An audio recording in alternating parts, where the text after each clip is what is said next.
What's up with it do, YouTube? Appreciate all of y'all stepping in for another episode of Room 611. I know I've been back. I've been gone for a long time, bro. But hey, we got a special guest. I made sure I brought the right guest back. If you don't know who he is, if you're not a big high school basketball fan, big big college basketball fan, if you're from Milwaukee, you most definitely know him. But if you don't know anything about him, bro, top 100 recruit from the ESPN 2013 basketball class, 53rd to be exact on ESPN. Two-time state champion at Dominican High School, unanimous first-team All-State, honoree by the Milwaukee Journal-Sentinel as a senior, averaged 23.8 points, 4 assists, 4 rebounds as a senior, off 61% from the field, father of his son Kobe, and the Pro Basketball Overseas for MVM OSC Lions in Hungary. How you doing, bro? Man, I'm doing good. Duane Wilson, how you doing, bro? We good, bro. How you doing? I've been straight. Appreciate for having you.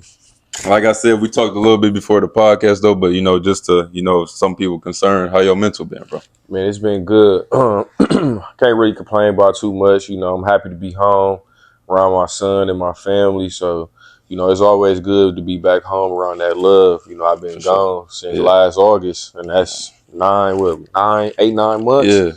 You know what I'm saying? So, but over there, though, it's ups and downs, but, I'm getting paid to do a job. So at the same time, you got to still be able to balance, your outside world and then business. So, I've been doing this for 7 years now, so I'm kind of just used to it, but everything been good, bro. I can't complain. So because I didn't know it's been that long with 7 years. Yeah. So you're a vet now.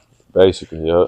Do you feel like you was better when you first started, or now that you get into the season, or as you've been progressing into your career?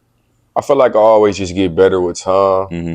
The game slow down more. Yeah. Like as you get older, when you're younger, the game is super fast paced. You don't know certain reads, the pace of the game. But as you get older, like it's just like the game slowed down. Like I can see plays happening, you know what I'm saying, before it happened, just from experience of playing for so long and knowing how the defense may react or they scouting report. But I watch a lot of film too, though, and just watch hoops. So, you know what I'm saying? I try to keep just continuously building that IQ the older I get. So it's just make it easier to adapt to the game, no matter the culture of the game, the speed, whatever the case may be.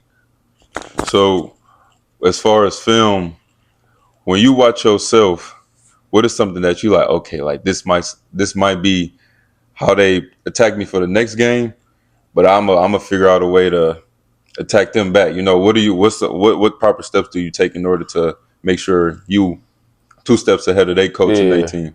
I mean, at first, for the most part, they usually try to put their best defender on me. Most teams I played against. And then as far as ball screen coverages, sometimes they'll trap me out the ball screen, a hard hedge, or they'll ice the ball screen and make me, side it to the baseline to make me get rid of the ball. Mm-hmm. With that, it's just, also with coach watching film, how can we tweak the offense or what sets we go run to get you open? We know they go take away this, so we go try to get you, this. And then in some cases it might be where first half I might not shoot as many shots, where I just take what the defense gives me and then work throughout the post, or another player on our team who's not is heavy on the scouting report might having a good night. Then second half that coach go change the game plan, we gotta, Wilson's not doing too much, let's go ahead and focus and play him straight up. And then that's when I kind of step in and do what I do. But it's just, you got to kind of let the game come to you. I really don't try to go out to games I got to get 30. You know what I'm saying? I just go, I know I'm going to get my shots, but it's going to be during certain times. You know what I'm saying? Because it's a time and a place for everything. Yeah. So, now I want to get straight to, your career and then everything else. Yeah. You played in 5 different countries so far. And then you told me before the podcast started that you about to go somewhere else, but I'll let you explain it to me. Right, for sure. So you played in Germany, Netherlands, Italy, France, and Hungary. What is something that you recognize immediately as soon as you went overseas and it's we don't see this, so we don't see this back at the crib? Man, for one, it's just I would say it's safer just off the fact that they got the gun law. We got the CCW here. And even if you don't, growing up, the people you seen, having For sure, guns for sure. that they had no business having guns. Well, over there, it ain't none of that unless it's what you see on TV or movies on Netflix, what they be having gangs, which we don't really, me overseas, I haven't ran into that type of stuff. You know what I'm saying? So as far as, safety, with the way they eat, like, for example, like in Italy, like they eat dinner later than us. Like it's real family oriented out there. Like they like to sit down as a family and eat. Um, it's more healthy.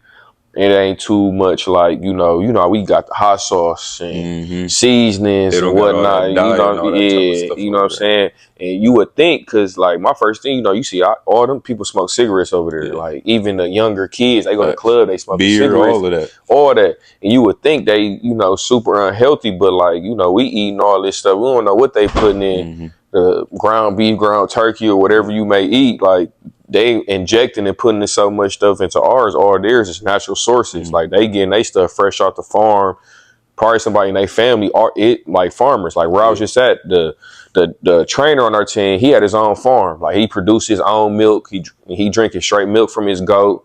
He had goats. He had all types of stuff. You know what I'm saying? So I would say you will notice that right away. Of course, it's a language barrier. Did you have to learn different languages? I haven't really had to learn, but like, I learned, some stuff in German, Italian.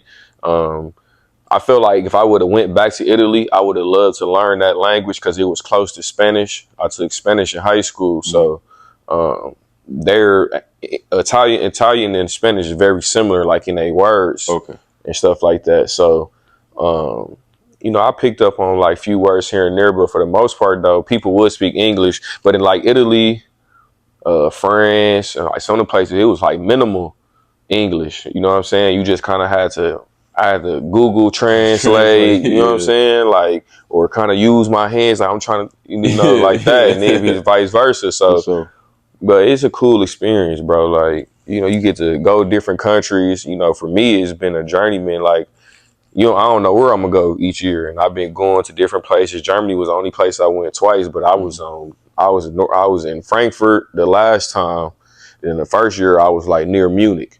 So in the distance they far from, you know what I'm saying? So that's two different places I feel like, but man, it's been dope to see like all the different cultures, meet new people. Like I still got people that I talk to, communicate with in all these different countries. So, whenever I retire, I want to go vacation in Rome. Like I got so many, connects that I know, like as far as the nightlife, going to restaurants, or I just want to go see some good hoops and just kick it or go get something to eat. Like I know some restaurant owners, like, so, I always try to like introduce myself and meet people and build relationships, because you never know when you might need them or when you might come across another time when you out there and you looking for a good time. And if your people go out there, your people hit me like, hey, where can I go in Paris? Or where can I go in Rome? Oh, I got you. I'm connect you with my people.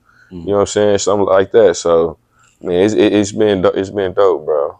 So, is it contracts when you go over there? Or do you get traded? Do you get released? Is it like 1 year contracts? Is it like, how does that work? Yeah, so for the most part, it's really like 1 month contracts. Oh, okay.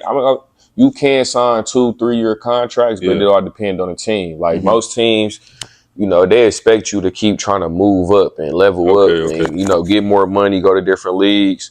In some instances where like players really love the city and they got a family, they really come with them, like a wife and kids.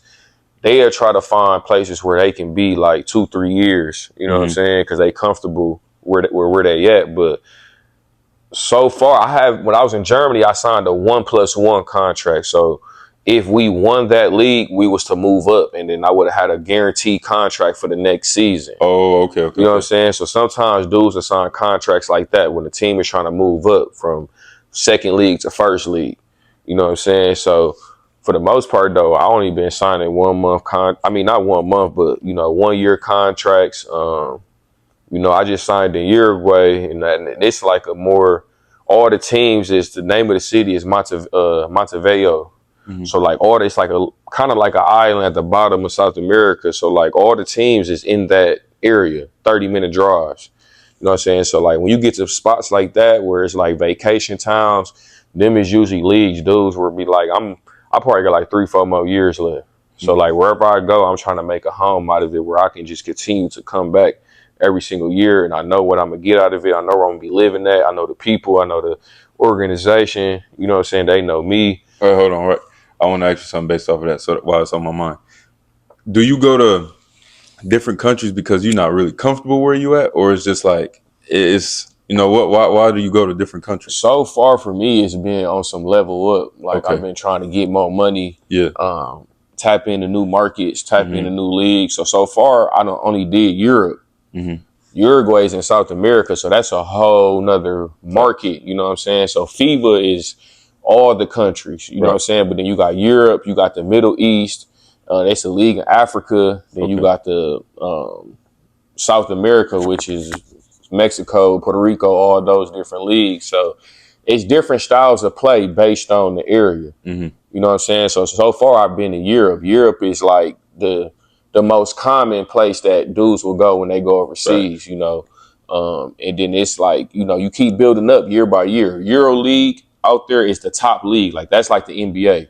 So like Jabari Parker play over there, Kendrick Nunn, like most dudes who was like in the league and borderline, they go to Euro League and they making 5-6 M, 2-3. In that league, they sign like 3-4 year contracts. Have you played against any of them? No, I haven't played against none of them. Maybe like in my first few years, but most of them dudes be like NBA guys at first. And then when they get to like, so me, Jabari, and Kendrick Nunn, we all the same age. So but they was in the class. They was in the they was in NBA. So like it'd be dudes, they'd do 6, Jabari did like 8 years in the league. And then they won really, then he went over there and caught a bag in Spain. And now I think he signed in Serbia. But it'd be like after they do like 8 to 10 years in the league, and they might not be getting the minutes that they want to be getting in the league, so they go to Europe and go get that bag, and then they go be a star row. You know what I'm saying? So I haven't played against none of them dudes, but I'm getting to the point where like now I'm not saying that I'm like chasing the money, but it's like now I'm going to leagues where it's big money countries versus Europe. You kind of got to like wait your turn and build 5, 6, 7 year resume to be making, like crazy amount of money versus South America and Middle East. Them countries, they paying whatever, like for their players to score. And it's a different type of game. Like, for example, Europe is more strategic, play as a team versus Middle East and South America. They want you to go get 30, 40 every single night. Like, you know what I'm saying? So it really depends on what league. Depends on your style of play, what type of player you with, what fits you. So like, for the overseas, it's so many places you can go. You know what I'm saying? To make a bag is just all on like what you looking for. What point are you at in your career? You know what I'm saying? Like if I was about to play another 10 years, I probably would stay in Europe. But in my situation, that's not the case. Do you not want to play? That much longer, or is it because your body? You feel like okay, it's no, a little it ain't down. even it ain't even about my body. Like it's really about my son because he going to 6th grade and he's good. Yeah. So it's like I had him when I was 19. So from far as he remember, I always been gone. But I went to Marquette up until he was 4 years old. Right. And after that, I'm at A&M. Then I'm he know me like during school year I'm gone for the most part. So it's like when he gets to high school. I got to prepare him. Like he gonna be better than me, so I'm trying to push him and get him to where he needs to go. And, the goal is the league, so I feel like I need to be home to be working him out, pushing him, and and not even just on some basketball, but just off the court too. Like raising him, teaching him how to be a man. Like it's not a situation where me and his mom together where like he with me year round. You know what I'm saying? I get him for the summertime and then I come home for a quick break in February for his birthday. So like the summer times and stuff like that is crucial. But it's gonna get to a point where, I just gotta make sacrifices and it's gonna be a tough decision depending on what's at hand for me, overseas with the money.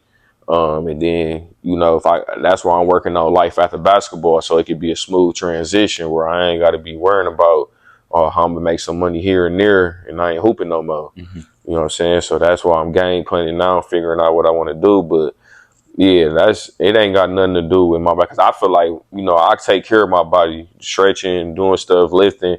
And I would want to play to like, coming up, I was like, I want to play till I'm 40. But then as he got older, See how much you love yeah, basketball. you know what I'm saying? So like, if it was a situation where he like, shit, Pops, I want to come with you, and I could just bring him over there and find, they got youth teams out there. So that could be an Like what they option. did with But Kobe. exactly, you know what I'm saying? That could be an option. But whatever it is, it's going to be what's comfortable for him. Because now it's his dream. You know what I'm saying? I done lived mine, and I just always wanted to say I played 10 years professionally. So that would be 10 going into when he's about to be going into his freshman year. So, that's the plan right now. We'll see, more when that time comes, and, figure it out and see what's the best solution for that. So, see, I was gonna talk. I was gonna, speak on your son Kobe, Yeah. later. But since we on the now, I know you and your dad had a very strong relationship growing up. Still do. Right. And he was your trainer, right? He was your first ever trainer. Right. Okay, right. Bam. So, how are you training him differently than your dad trained you? Because like you said, you've been to Marquette. You've been to A&M. I know you got some friends that's been in the league that, Right. you learned some stuff overseas. I know you know way more than your dad probably knew. So Yeah. what are you expect? And I see y'all on Instagram all the time, like damn near every single day, training, Right. once, twice a day. So what are you showing him that you didn't know growing up? Man, really just everything. I just take everything that I've learned and like take from the game. Like I follow a bunch of trainers, watch stuff on YouTube, and then just stuff I take away from my game. Like stuff that I work on, I'm gonna make him do. You know what I'm saying? So it's just more just bro, I love to coach, but I love to train more. Like I coach NU and all that, and that was more my pops. My pops loved to coach. He did the training, but it was more coaching. You know what I'm saying? It wasn't really trainers when I was growing up.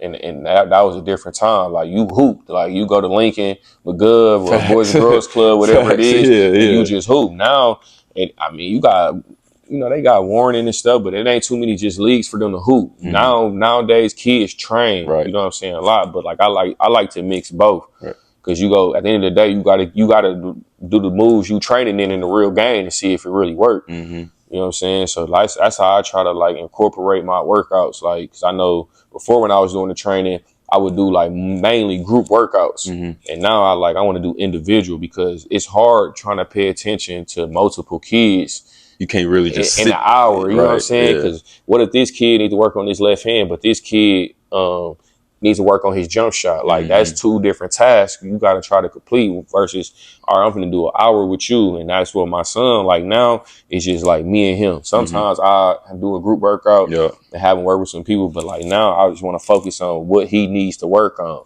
Same thing with people, with my clients. Like when they come and they parents want to train, I'll be like, what's your weaknesses?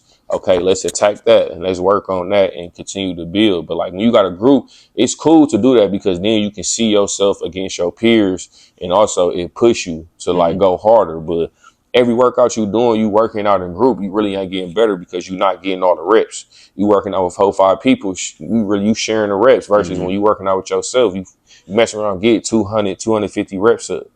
And that's a difference versus only getting 50. Right. You know what I'm saying? You felt like you really got better.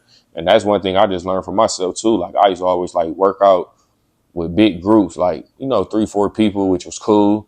But then it's like, I feel like at the end of the workout, I feel a way much like I got better and improved on something when it's just me in there. Because every rep I'm doing it, and also you're working while you tired because you really don't got a break when you're working out by yourself. Yeah. You doing every single rep versus you got for people you shoot, all right, bet 3 more dudes got to go, then I go. You know what I'm saying? So it's most definitely a difference, but that's what I really try to focus on with this training, and also like to keep our relationship healthy. You know what I'm saying? With having a pops coach, my pops bump heads. A lot of times competitors, yeah. You know what I'm saying? And that's why I get to the point where like I'm coaching him now. It's because like I gotta build him up, and I also want to make sure he getting taught the right things that I know what's go, translate to high school, to college, and then if he goes to the NBA, the NBA.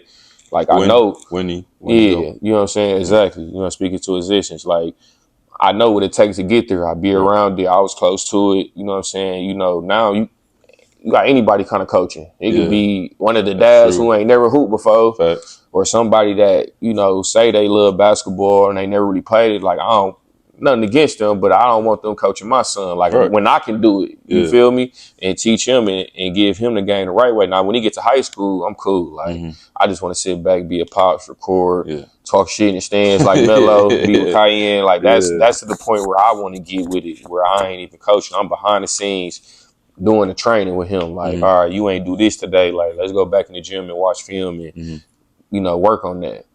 All right, so 2 questions. Did you put the ball in his hand? Like, as far as like you kind of forced him, or was like he was just always around it, so he, you know, he adapted to it? And do you want to be more of a like a LeVar Ball and like a Serena Williams dad and Tiger Woods dad? Like, are you gonna be like, or like, because they too different, you know? Damn, I got it. Personality. They too different, you know. Are you gonna be like more the LeVar? Are you gonna market them and push them, or are you gonna be like the Serena and Tiger Woods that where it's like, okay, I'm gonna be super hard on you, you know, before and after practice, you know, behind the scenes, but whenever you know you out there, they not gonna know I'm there unless they know. What was the first question? Did you put the ball in his hands, like, or did he the ask first to question? who? It was kind of more natural. Like, his mama played. She played at Rufus King. Okay. She played at Alverno. Like, so he kind of was like born into basketball ties no matter what. Like, his mama was still in school when he was born too, though. So like when he was like 1, 2, he was going to practices, and then with me it was just natural. Like, he going to Marquette games, he going to Texas, you know, A&M games. So it was just like, you know, it was hard for him not to play basketball. But like, you know, I tell him all the time, like, you ain't got to hoop. You know what I'm saying? You can do whatever you want to do, but that's what he want to do though. Like, I just feel like, you know, he had the major influence of me and his mom and his cousins, all of them play basketball. So it was just evident that he was going to be a hooper. You just averaged 18 points this past season. What goes into the off season, you know, right now, for you to put up great numbers like that in the regular season? What do you do? I mean, at this age, like, I wouldn't say it's nothing that I can get better at, but it's more just more reps. Like, you know, when you get to like 30, you like in your prime, like, you know what your game is. Like, I score. So it's just like, I'm just tuned up on everything. Like, I do a lot of shooting, off the dribble shooting, left, pull up, right, pull up, off the dribble pull ups. Like, I know what my role gonna be on every team I go on. You know what I'm saying? So I just always work out to that expectation. Like, I know I'm gonna have to score. I'm gonna have to shoot at a high clip, be efficient. So really, it's just be like going into the main thing is getting better. It's just getting in shape. Because, you know, in summertime, you take a little break. So, like, the better shape that you can be in is, I feel like, the more, you know, I can score more, I can be more efficient, I can play longer. So the goal always just to get in superior shape, and just stay healthy, honestly. For sure. But the rest of the shit kind of, you know, secondhand of been playing for so long. Yeah. You think this was your best season? I wouldn't say my best. Like, okay, yeah, I was averaging 18 and a half and whatnot, but my best season, I'd probably say in Italy, because I shot 90, 50, 50. So, you know what I'm saying? And I was only averaging like 16.8, 16, and I was only playing like 27 minutes. Yeah, no, that's so it was like, though. You know what I'm saying? So like that was like my best year. But it's like all my years is like around the same. You know what I'm saying? Like, the percentages might be a little bit different. Like, I shot good from 3, but then at the last like month, I just hit a cold stretch from 3. Like, I couldn't hit no threes, but then I started making, you know what I'm saying, getting to the basket way more. But the whole season, though, I really was just going crazy from behind the arc. It was just, I caught a slump, but that's part of, you know what I'm saying? Why is that though? I didn't hoop. Like I said, I played football, bro. So I don't know. I just hear about it when I watch it. It be so many variables that can go into it, bro. Like, see, I'm a type of person, like, I shoot like outside of practice. Like, we would play Saturdays, so Sundays would be off days. So I would always come in Sunday night and I'd get 500 shots up on the gun. Right. And then on Wednesdays, we would only practice once. So I would come back later that night and get my shots up. So, and then Friday we'll practice once, and it'd be at nighttime. So at 10 in the morning, I'll go get my shots up, but it'd just be a lighter load. I do 20 makes down and back from 5 spots type shit. But it'd be like I'd be shooting like crazy, but just getting the game. You get scouting report though. Yeah. Like teams knew I was looking for the three more times than not. So they running me off the line. Okay. They trapping me off ball screen, so it's just like, rhythm. and then it'll be like, when I do get an open shot, I done miss about 4 or 5, and one might go in and out. Yeah. So, bro, it varies, bro. Like what can go into it, bro. Then also it could be like, I know sometimes I go in a slump. It could be something like with my footwork, I ain't stepping into my shot the right way, or I'm not sticking my follow through and I'm rushing my shot. It's so many things that can go into it, but that's why you work on, so much different packages. Like I got a counter for everything. Okay, you take away my 3, I'm gonna get to my pull up, I'm gonna get to the basket. Or I can't make nothing, so I'm gonna get to this free throw line. I'm gonna make contact and at least shoot 5, 6 free throws so I can see the ball go through the net, and I might get hot. But man, it's such a longer season, bro. It's almost hard to just be hot for 8, 9 months. Like, you know what I'm saying? So, like, usually a slump will come early. Like, my little shooting slump came late, but, we were still winning, at that time. So, and I was able to pick it up the last 2, 3 games and whatnot. But, it's just a part of the game. Like, shit, one game you could be 0 for 10, and the next game you 15 for 15. Like, that's just how it go. Yeah. All right, so you said something important. You get to the free throw line. And I feel like when I watch basketball, bro, a lot of people don't know how to do that. They just want to shoot threes. They're going to drive. It's if they get to the free throw line, it's not intentional. Like Shea, Joel Embiid, who else? Luka's really good at getting to the free throw line. A lot of people. It's I can name LeBron, right? KD. It's a bunch of people that's good at getting to the free throw line. Huh? I said the whole NBA, because the way they referee is so much different though. Okay. Like, they protect their stars, you know what I'm saying? For sure. And for the foul baiting, like I don't watch much NBA when I'm overseas. I like watching that type of style of getting to play over there. You think it'll mess with your game? Is that why? No, not really, but for one of the games be like 3 a.m. So I'll be going to sleep. So I watch the YouTube highlights the next day. Okay. Or sometimes if it's like a Saturday or an early game Sunday, I'll catch it. But you know what I'm saying? The EuroLeague games be just more intense, the fans and all that. But just to your point, like, overseas, they don't really call too many fouls. Like, it's a real physical game. Like, yeah, for sure. I mean, Luka even said it, like, he was averaging like 15 points a game when he played for Real Madrid in Spain. Then he came to the league, was averaging 30.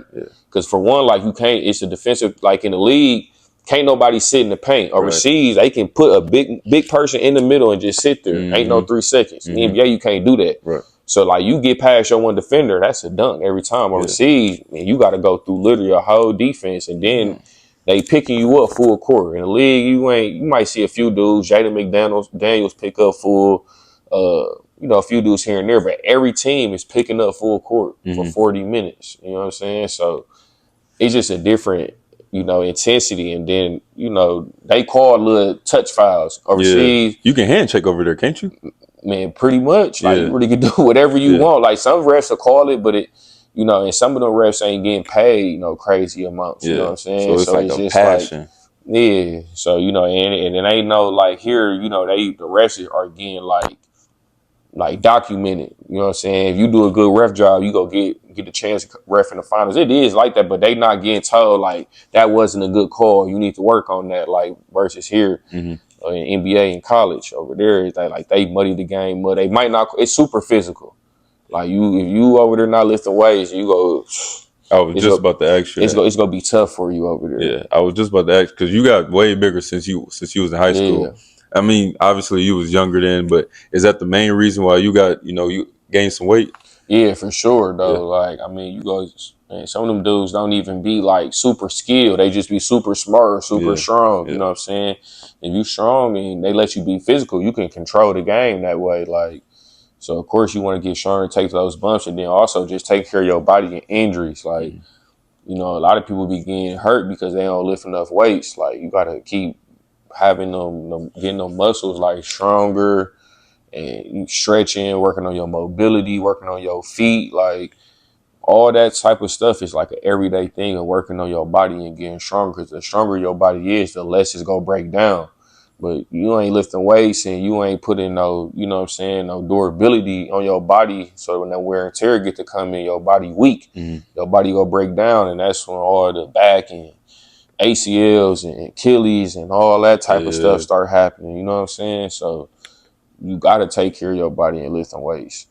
How you feel about all the Achilles injuries going on? It was like what, 8 this year, and there's 8 or like 9, three or four in the man. Playoffs. Yeah. Why do you think that's the reason, And I or really what you think have is the reason behind no that? idea, but like for me, I done tore my ACL before, and I feel like most injuries come from overusage. Like Halliburton, his calf was strained. Right. Dang, he had blood clots in his calf, and I'm sure the Achilles was the same leg that he had the I didn't blood think clot about on. it from that standpoint. So like when you come back and play, you overcompensate because his his calf is strained or whatever it was. It's not, he can't cut. So like he's about to use this side to balance this side. It's an imbalance. So you gotta, overuse a muscle, and that will cause, injuries like that. But for the most part, from how I feel from when I get hurt, that's where it comes from. And from knowing athletes. But with Achilles, I mean, that's kind of like ACL. Most of them be kind of like freak accidents. Yeah. Like it can happen at any time. But I mean, you hear so many theories. They talking about the low cut shoes. That was Cam that said, ain't nobody listening, bro. They talk about low cut shoes. Then they saying that some of them ain't lifting. But I mean, I know for a fact Tatum lift, though. Everybody see, because Tatum done got big. But then and he lift also, after the games. what type of lifts is he doing, though? I seen something about that. Like, he always doing deadlift. They saying that ain't doing nothing but making your that's not strengthening your calves. And then KG said, something about toe raises. He was like, back in the day, everybody wanted to get hops. You would toe raise. That do help. And, it's building your calves up. I mean, dudes might not be doing that. But, man, maybe, so you never know what it could be coming from, though. And, sure. I mean, usually the Achilles be mostly older dudes. Like Kobe and KD, they was kind of older in their 30s. Now, Tyrese would. 20, like 25, 26. Yeah, you know what I'm saying? I mean, Dame was on the older end of the stick, but who knows, bro? Then they talking about the length of the season. I mean, the league always been 82 games. I don't think it got nothing to do with that. I personally think, because I was just talking to my guy about this. He a super big, sports fan too. I'm like, bro, I don't remember niggas playing every other day. It was usually like, okay, you play Monday, you play again on Wednesday or something like that. Not just when not Monday, but like you'll play on like Thursday or something like that. You know what I mean? And then like same thing for the first round. It wasn't like every other day. Even when in the Eastern Conference Finals, they playing every other day. It was and never like that, bro. You know what I'm saying? You taking them flights back and forth. Mess up with your sleep, all type of stuff, bro. So that's what I think it is. Regular season, it is. I heard. I was listening to something. I don't know if I was listening to. I think Paul Pierce was on. He was just on somebody's podcast. He was on Paul George podcast. Okay. They was talking about the pace. I'm like, okay, I can probably see that a little bit, but I personally think it's them playing in the playoffs. Obviously, it's more physical. They played super physical this year. Yeah, for sure. It's more physical. Okay, cool. Then you got, you playing more minutes. Not that many players playing that, in the series, unless you like obviously the Thunder or the Pacers or something like that. I think it's just you playing every other day and your body just not used to that. Like I said, it was like 3 days in between. So that's just my personal theory or whatever. Yeah, bro, it's so many factors that can go into it, bro. Like, I mean, again, it's one of them freak accident. Like, you're literally just, it's non-contact. Yeah. Like, every picture they took, they was literally taking a step back. You know how many times football, basketball, any sports, you just randomly take that step back. Like, in the thing, like, damn, well, they tearing their Achilles off that. Like, that's just a random movement. Like, I do that move probably like 20 times a game. I just randomly step back to go sprint forward or to get back. Like, yeah, I don't know. I want to go to the beginning though, bro. How did you, we kind of chimed in on it, but how did you exactly start playing basketball? Did your dad put the ball in your hands, or was you always around it? Did you used to go up to the park? I know you're a big Kobe fan. Did you watch him? How did you get the ball in your hand? Of course it was my pops, but it was just, he coached AAU. I had older cousins, my uncle played. Like, I just had plenty of family members that played. And then, I'm going on road trips. My dad coached my uncle team. So I'm going on road trips with them. They like a top AAU team. So I was seeing, like, the whole AAU scene early, the shoe circuits early. Like, I seen all that at 6, 7 years old. Mm-hmm. You know what I'm saying? Then the AAU program they was with, DTA, they had Devin Harris. I remember DTA. So, like, you know what I'm saying? They had future pros. So, like, I just been around it. And it's just, like, back then, like, everybody hooped. Mm-hmm. Like, when you go out to wherever you going, you go bump and say, "Oh, I remember bro used to hoop." Like, now every kid don't hoop, but everybody had hoop dreams, or you know what I'm saying, as a kid. Like, so playing in PAL leagues, NCSL, Warning, all the whatever little leagues I had around here, I was playing in that as a kid, and it's just like, I was always good at it, but it was just sports in general. Like, I played football, baseball, like.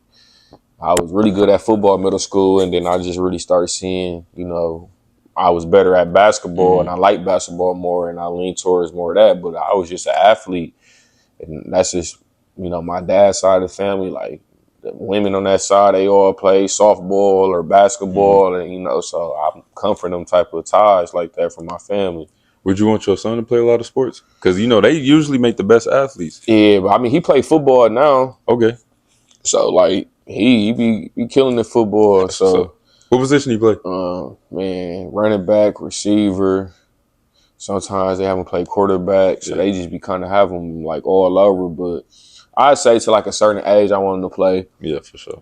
Like, he really love it now, but I'm just like, you gonna start seeing as you get older, like, how much them kids lifting and, you know what I'm saying, really putting in. It's like, you go lift for basketball, but you go be more on some, like, trying to get your athletic ability. At that age, you ain't really trying to get, OD strong.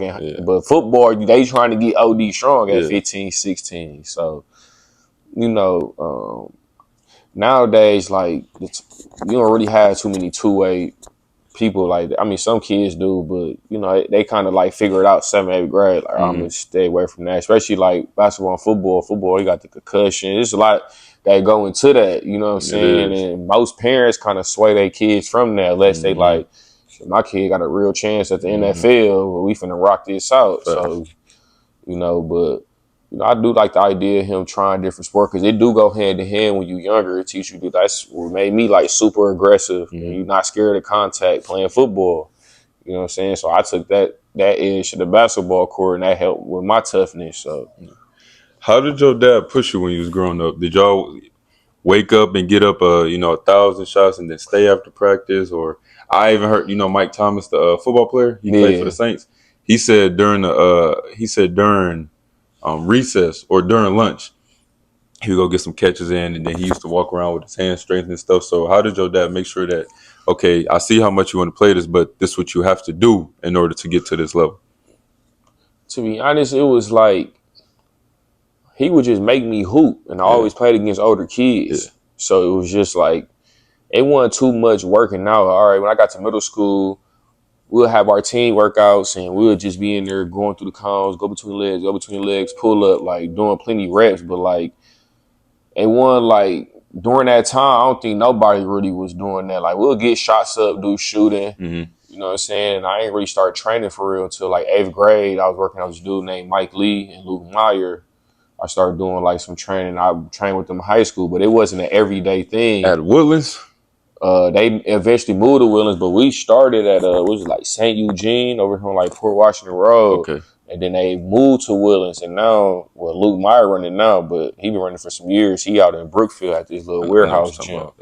But, like, training, wasn't too big back then. You know what I'm saying? So it was more like everybody hoop. Like, I'm on the weekends in the summer, I'm trying to go to the park. Everybody meeting at the park, or we outside. That's how I was getting better. Like, and, like, I even feel like with even coaches' standpoints, like, they weren't really training kids. Like, okay, we got practice, or I'll go pick y'all up on the weekend, and we'll go to the gym, and we all doing drills. But it really never was really, like, no one-on-one training with, like, me and him, like how me and my son is.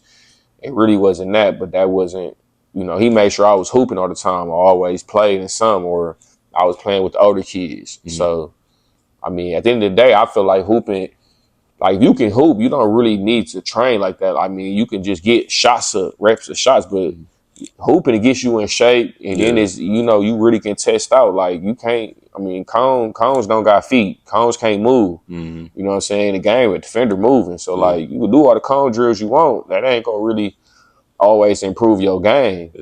You know what I'm saying? Doing all the cone, going back and forth, like that ain't how that shit really be in the game. I'm glad you said that because that's what I was going to segue into. I heard Paul Pierce say on the Paul George podcast, he was saying like the skill is off the charts nowadays, right?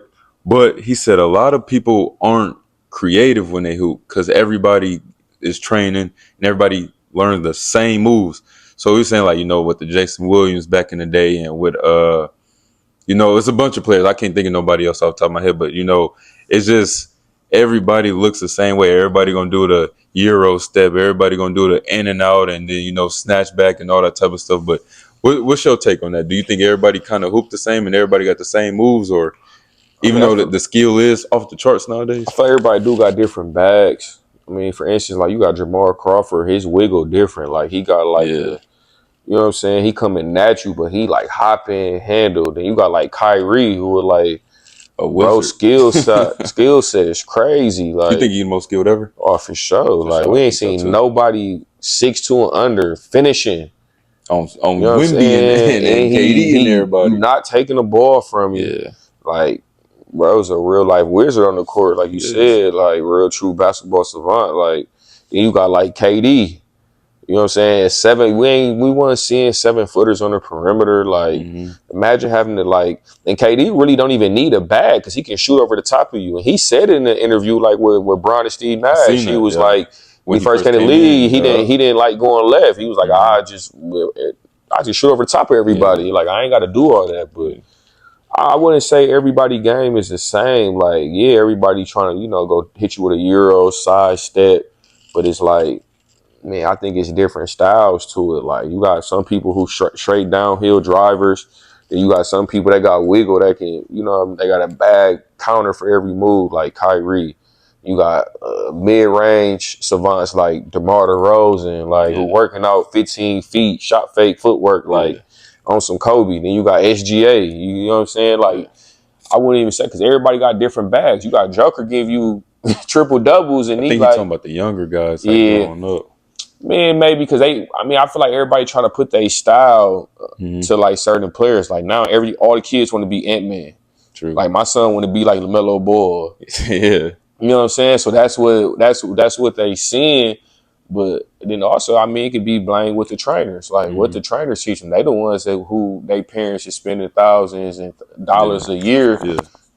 For their kid to get better than what they trainer teaching them. They trainer really watching film or really around the game and knowing the NBA is only 15 superstars that's really finna score 20. All y'all don't need to know how to do all this shake and bake. Like, who know how to do a UCLA screen, run a drag screen, run a ghost screen? Like, do you know the basketball terminology? Like, that's the type of stuff that kids should be trying to learn. But it is some dudes in the league that do play that way, but then you see the ones that only can do this and that, and it don't show. You know what I'm saying? Yeah. I want to go back to your pops though. With you always trying to hoop, or him putting you through, a lot of different circuits and how can I put it, leagues. Right. Did you ever feel like it was too much for you? No, because I enjoyed it, bro. Like, I like being able to be around my guys, go to travel, like. That was fun to me. You know what I'm saying? You know how many places I done been off of basketball? Yeah. Like, even now, say I've been across the world all just because of an orange basketball. Yeah. Like, I done been so many places, my kid, taking flights with that stuff you gonna, one of my best friends, we do the training now. Me and him been best friends since we was 10. But it been best friends because of AAU and, playing in leagues, going to camps, I feel like that's where you make most of your childhood memories. So I would never say it was too much. I mean, at that age, you so young, you got so much energy. Like, you need to be doing that. You do. Staying active outside all day, going with your boys to different parks and hooping. Like, that's how you build relationships. That's how you get better. That's how you I think it's just part of just growing up for real. Would you want to bring the leagues back? Because like you said, a lot of people don't have hoop dreams like that. A lot of people we from Milwaukee, bro. Everybody they trying to rap nowadays. You know, they in the streets and to the wrong stuff. Crime rate is at a different type of, you know, rate. It wasn't like this when we was growing up. You know, you hear about certain stuff like, for sure. damn, such and such just passed away. Or he got, you know, he just robbed somebody. You know, you hear all type of stuff, but it was never this bad. You know, when you retire, like you said, the next 4 years or however long it is, would you want to bring Lee's back? Because I seen you was at Lincoln the other day. Yeah, so for sure. That's why I love stuff like Warren, and like shout out to, you know, the people with the Rebels, and they doing the Warren. They've been doing it for so long. But we for sure need more leagues. Like when I came up in the summer, we had Warren.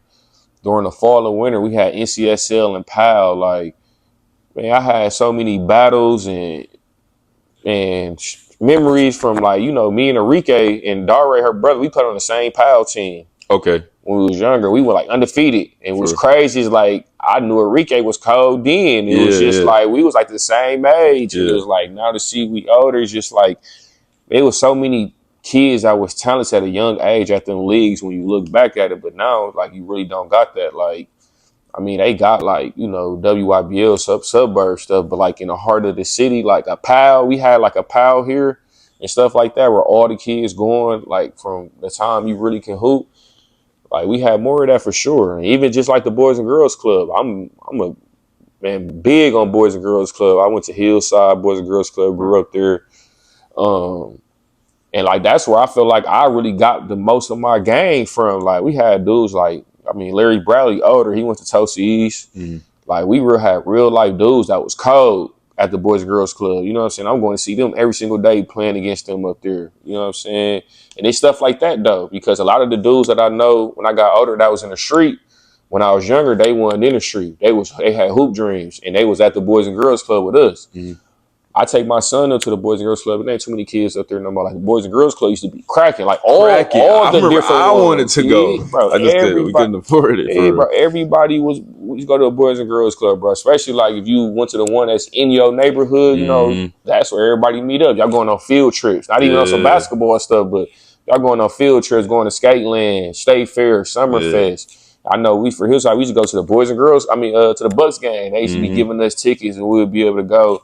Like, it's just so much. Like, man, I've been trying to work on something like that where I want to get a building where like we got like a, you know, mental health side, then we got like a gym, but then we got mentors for the kids to come up there, and they ain't got nobody to vent to. All right, come up here, chop it up. We got video games, pool table, because that's how it was at the Boys and Girls Club. Like, pool table, Moncala, all different type of games. So kids don't play board games, none of that type of stuff. Or, you know, not even board games, but like shooting pool and little hockey stuff, like stuff like that. Like, I feel like we do have it, but I don't know, like, what it takes to get more kids going to that. Because it's also on the parents, too. Yeah. Like, getting your kids out the house. And then we got social media nowadays. So it's like, it's different, but it's just different times, bro. I think maybe because you connected with a lot of people, bro.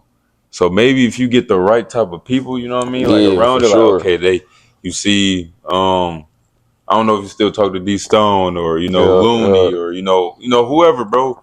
I seen Looney post something with the Rebels, I seen like that a day or two ago. Yeah. I don't know if you can get them behind him. Like, damn, you got them. And then maybe they come around a little bit. D Burton, you know, that show got Vanderblue, whoever. Like, damn, they got them. You know, I'm gonna try to put it out, and then, you know, you actually go out to, you know, high schools and, you know, middle schools will probably be good too, because that's where they kind of get started and they get real curious.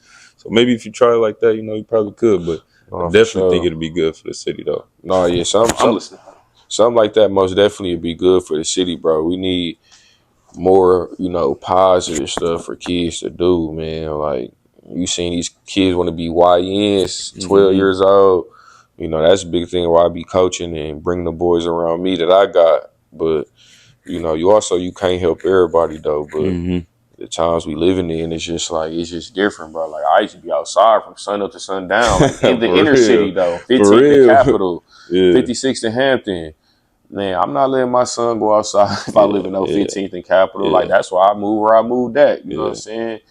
For those type of reasons where he can go outside and be comfortable. You know what I'm saying? Like, the stuff that, you know what I'm saying, I used to be riding bikes from 15th and Capitol to 49th and Roosevelt. I wouldn't be letting him do that at that age, because it's different though. Like, ain't no codes, ain't no morals no more, none of that. You know what I'm saying? Like it's just crazy out here. But that's just another reason. Like you don't got many kids hooping no more. Mm-hmm. I remember like I be hearing about when teams be having their high school tryouts. These would be like 100 kids Literally trying to try out to hoop. Now you probably got 15. Like you got as much it's as a you 12-man need. team. Yeah. So you know what I'm saying? Before you used to be like, man, it's like 50, 60 kids. Like it ain't really like that no more. It's just different times. I mean, social media play a factor.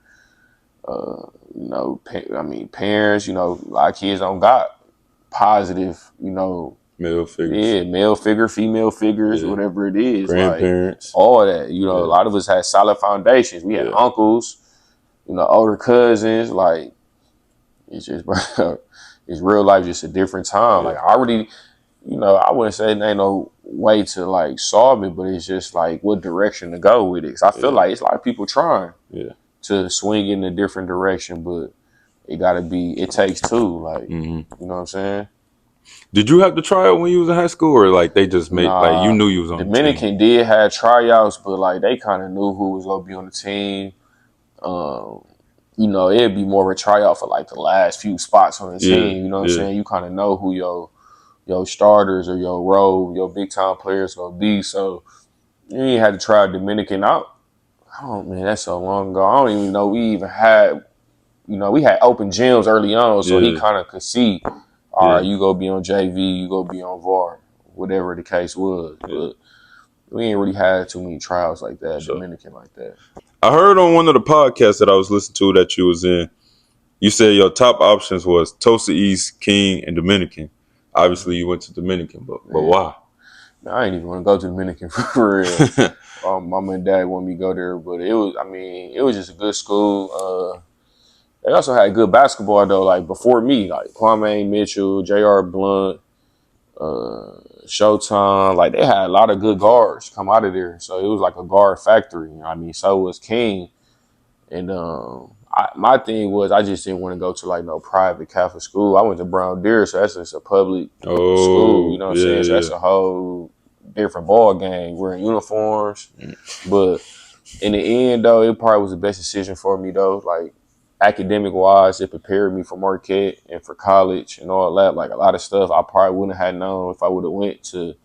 I mean, when King had whatever they call the other little classes for the smart kids, whatever it is, but I mean, them could have been good options, but I felt like everything worked out how it was supposed to. You know, I ended up winning state. You know, who knows if I would have done if I would have went to King or Tulsa East as far as like winning state championships. Like I feel like my career as far as going to college and having blowing up, it would have been the same. But like, you know, it was just the right situation for me though. But I was a Tulsa East fan growing up though, because Al Hansen, he like my big bro. Like from a kid, my pops coached him. So I was going to all the games, but the reason I go to Tulsa East because Coach Haas, he was a coach there before Arndorfer. I think that's the coach that's still there. But Haas, that's who I wanted to play for. I think he left like my 6th, 7th grade year. So I'm like, I ain't going to Tulsa East. And then King, I mean, Goss, like my cousin played for Coach Goss. You know, some of the kids that played on my dad AU team did. So that was kind of a no-brainer. All the kids wanted to go to King if you was cold. Did it take you a long while to adapt once you got to Dominican? Because, like I told you before the podcast, I went to Tulsa East from Catholic Memorial. Now, both schools is predominantly white, but it's a different type of predominantly white, bro. Like, you know, you got the whole bunch of snobby kids and all that type of stuff. They weird and all that type of stuff. No, fact. So, you know, once you got there, was it like, damn, I don't really fit in? Or was like, it was pretty cool? Fit in part, though, that's the thing, though. Dominican got like, so you probably had like 5 or 6 kids, each class is from the inner city. So like I knew kids there. So it was kind of like at lunch, this our table. Like all the inner city kids. Yeah. We That's here. how it was. That's all. You know what I'm saying? They little cliques and groups, they go where they go. And that's kind of how it was. So it wasn't like more of a I don't feel that I'm uncomfortable. It was just kind of like, man, this shit weak. Like school not cracking. Like you be wanting to see chicks and all your guys. It ain't really that type of vibe at Dominican. Like if you would have went to King, I don't know. You know what I'm saying? They had everybody there. That's what I'm saying. It probably would have been butt over ball for you. Man, No, for sure. But did you play varsity as a freshman, or when did you get on I varsity? played VAR as a freshman. Okay. You got hurt somewhere in there though, right? I got hurt 8th grade going before coming to high school. Okay. That's cool. Well, it ain't cool, but you know what I mean. Right. But what was the? How did you bounce back? You know, your 8th grade year. Man, rehab, staying motivated, knowing like, I was real known in middle school too though. So it's kind of, like I don't want to like, oh, he fell off. Like, you know what I'm saying? Then just supporting my family, high school coach.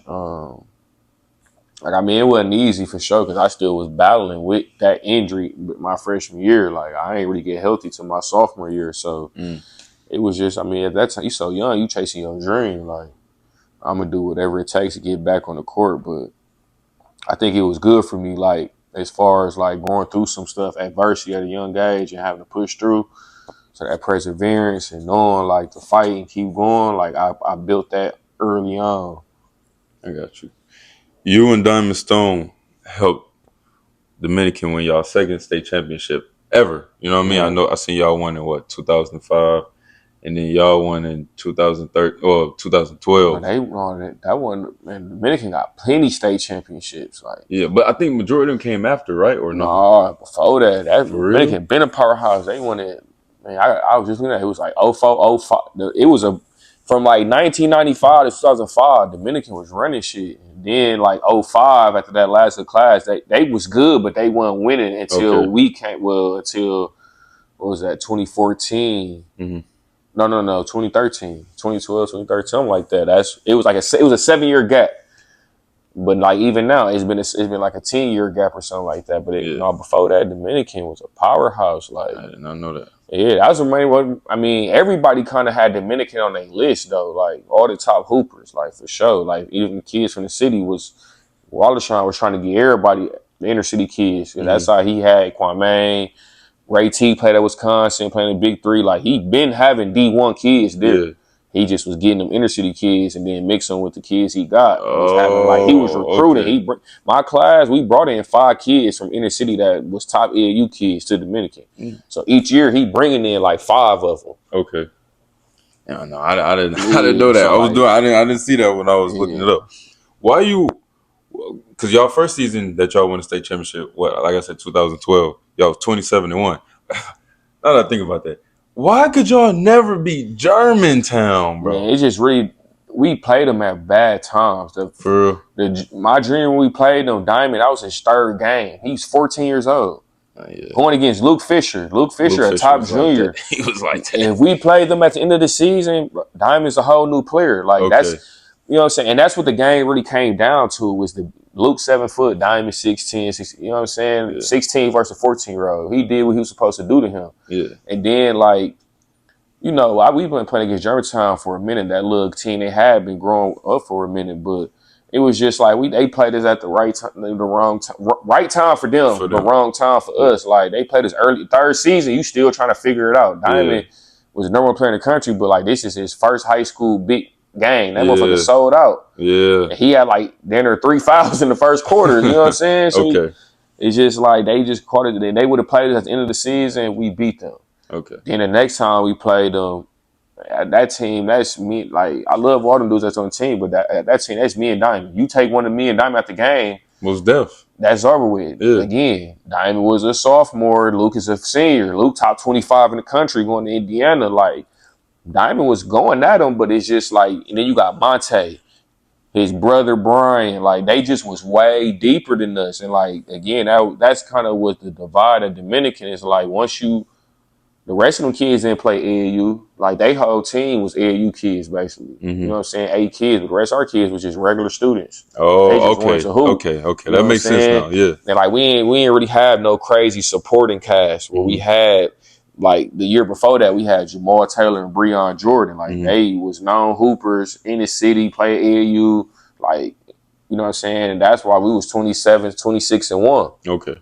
But that makes sense. Yeah, that next year we just didn't have enough. Like, you know what I'm saying? Like, we was good for certain teams, but like Germantown, they just too loaded. Yeah.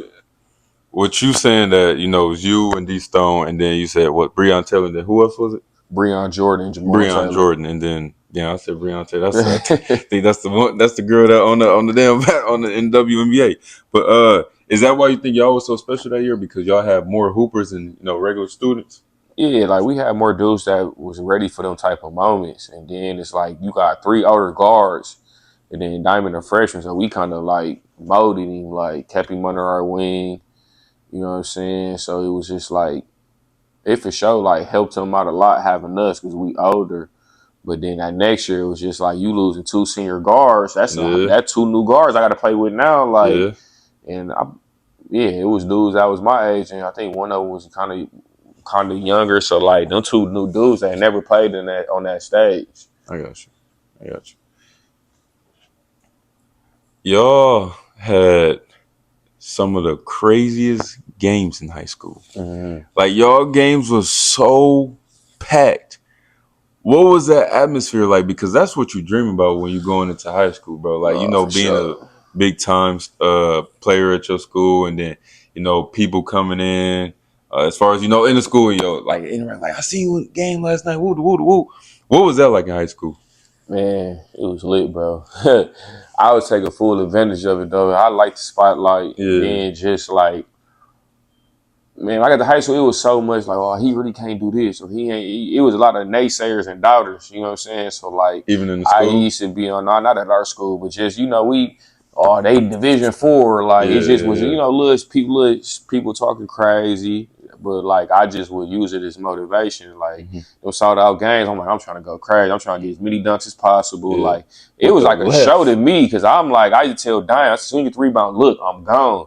He used to just go and just throw it down. Yeah. And then it was like when I'm playing with Breon and Jamal, like Breon like my best friend, so like I know he a defender, he get a steal, I know he get a fast break, he throwing it off the backboard. Like we was trying to party, like have real, because there's only a certain amount of teams that was really good. And even when we played them, like we played Germantown, I dunked on Lou Fish, like I'm trying to get like that play, like niggas would go crazy in the gym, like when me and Deontay played, that was probably my favorite game in high school when I played against Deontay Burton. Me and him been like the 2 top kids at our age since we was 11 years old. And like that's my boy. People just think we didn't like you, but like we always had we was competitive. Like first time we met, we dinner was like talking crazy to each other. But we always rock with each other. But like that's always a good memory because like to this day, me and him laugh about that shit. Like you remember we play each other, like talk crazy.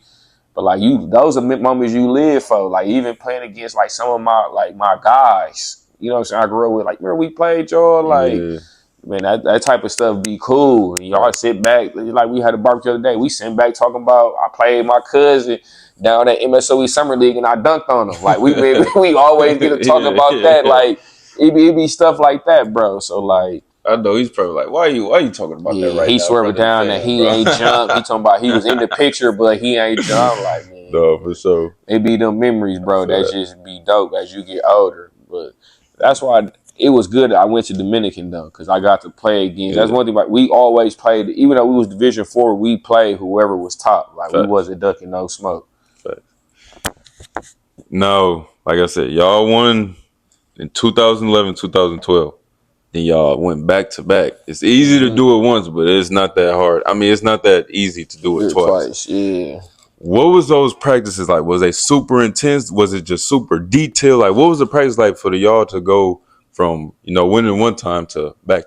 Man, it was like I say the practice was hard. So I was saying before that Alan Hansen, he was like my big brother. So he a college coach now at Bradley University. He coached at Nicolay, was head coach with Jalen Johnson and them. So back then he was assistant coach at Dominican, but he's still in his hooping prime. Mm-hmm. I'm going against him in practice. I ain't going like we didn't. And sometimes like Coach Waller, he had 2 people guarding me like in practice. He like we going against King. They go pick you up full court, trap you. So like we finna make 2 people guard you the whole practice. And I be like, bro, why are you forcing it? But in reality, he was really prepping me for that shit. Like I'm mad as hell in practice. And then even going against like Al, like he played at UWM like 4 years, went Sweet 16, like he can hoop. So he in practice busting my ass, but it's making me better. So when he got to the games, I'm like, oh sweet, like this ain't nothing. You know what I'm saying? But practice was tough, but like it was more like Wallershawn and Berger would make practice tough for me and Diamond. Like, even Diamond, they had one of our assistant coaches, Marquette Thompson. He was a big-time football dude, about 6'8", 240. Diamond going against him in practice. Diamond not going against no high school kid. Diamond's going against a grown man. So then we all see when they would see Diamond in the game dunking on them little kids. Bro, think about what he going through all week, getting his ass whooped. So when he get in the game, he pissed off. Like, he dunking on everybody. So, like, one thing, Wallershawn and Berger, they was, like, preparing us for the game. And that's why, like, them games would be like that. Like, we was, you know what I'm saying? Exactly. It was smart. Like, you really preparing, you know what I'm saying, your players for how it's going to be in the game and just toughening them up. Yeah. All right. This just came to my head, bro. You can't, I'm going to just ask about you. You was that nigga in high school, bro. We both know that. Was you doing your homework or you had some chicks in everybody? Bro, I was doing my homework. Because at the Dominican, bro, it was like, it was tough, bro. When I was in college, no, bro, I was not doing my homework. Then it was like, you had people doing it for you? It'd be online classes, and you know, wherever Greg talked to, she want to help out and do stuff. It'd be like stuff like that. But for the most part, though, bro, especially in high school, bro, like, you know what I'm saying? We were for sure, like, she do shit here and there, like, for sure, yeah. But, like, you still had to know something. But I ain't gonna like, but it really didn't get like that to college, because you like, bro, I got practice. And I got to do this. I got to do that, like, bro. And you got time for all that. Yeah, but we had what you talking about. We had tutors and whatnot, but, like, I for sure, you know, had whatever female I'm talking to at the time. Yeah. Like, she'd be helping me do my papers or this assignment I don't feel like doing. Like, bro, absolutely, bro. You gotta, you know what I'm saying? It's there. Why not use it? You know what I'm saying? No, like, for sure. Where would you rank y'all high school teams compared to some of the best teams in the entire state? You know, like all time, though. All time. And I'd say,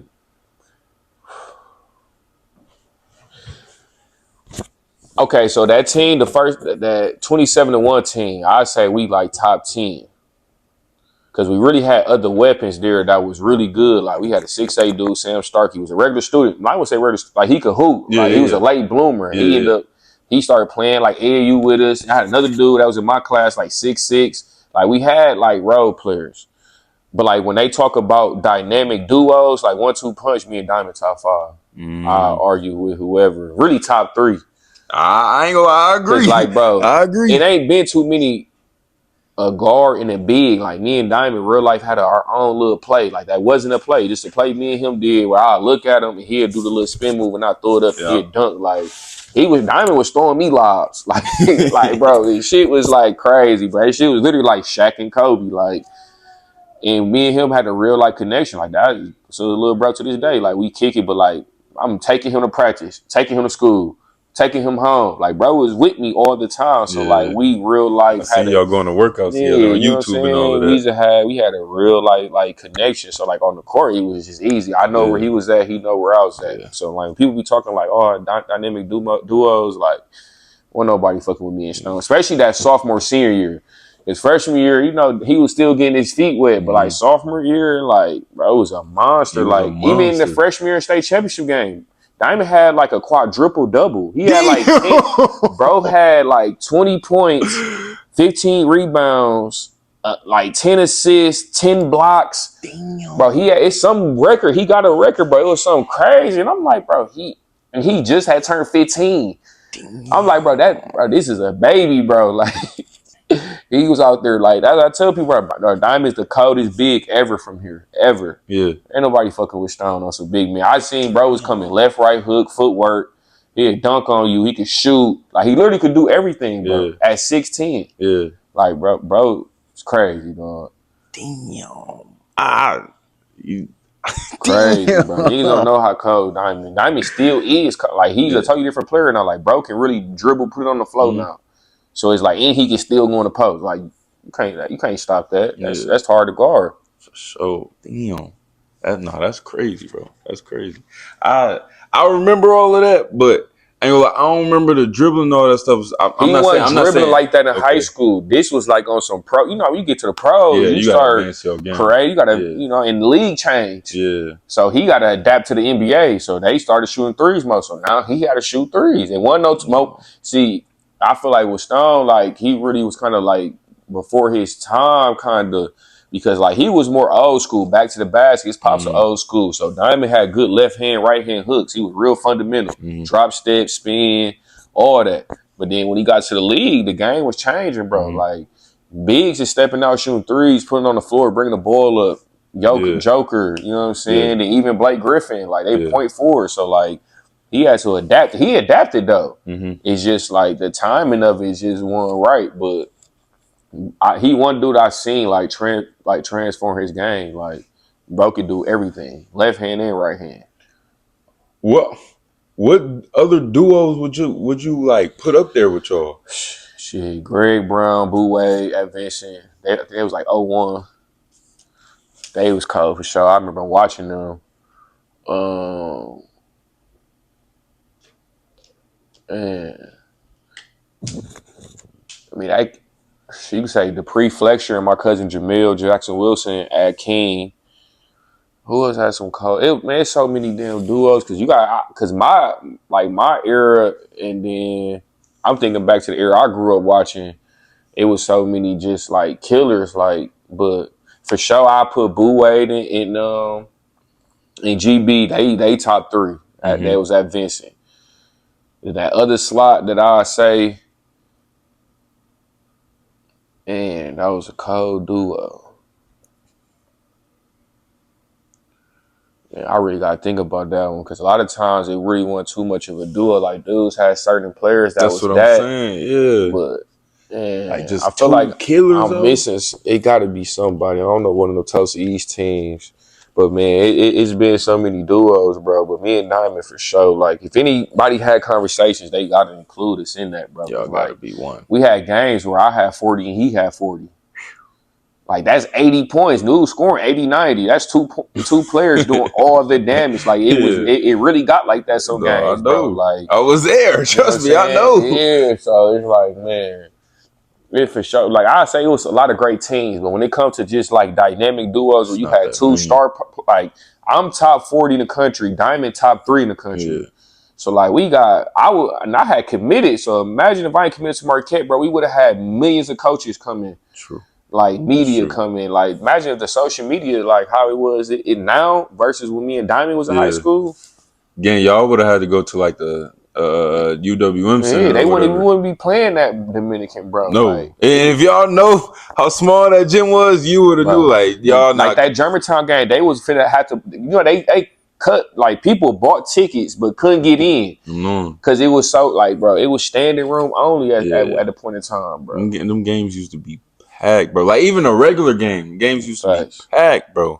You had to go in like damn near early in the day to go get them tickets, bro. I remember my dad telling me that, like, I had to go leave at lunch, or like I said, Junior had to go get the tickets or whatever during lunch. Like it was just crazy. Like it's some great players now, but it was nothing like high school basketball back then, bro. It was nothing like high school, like how it is now.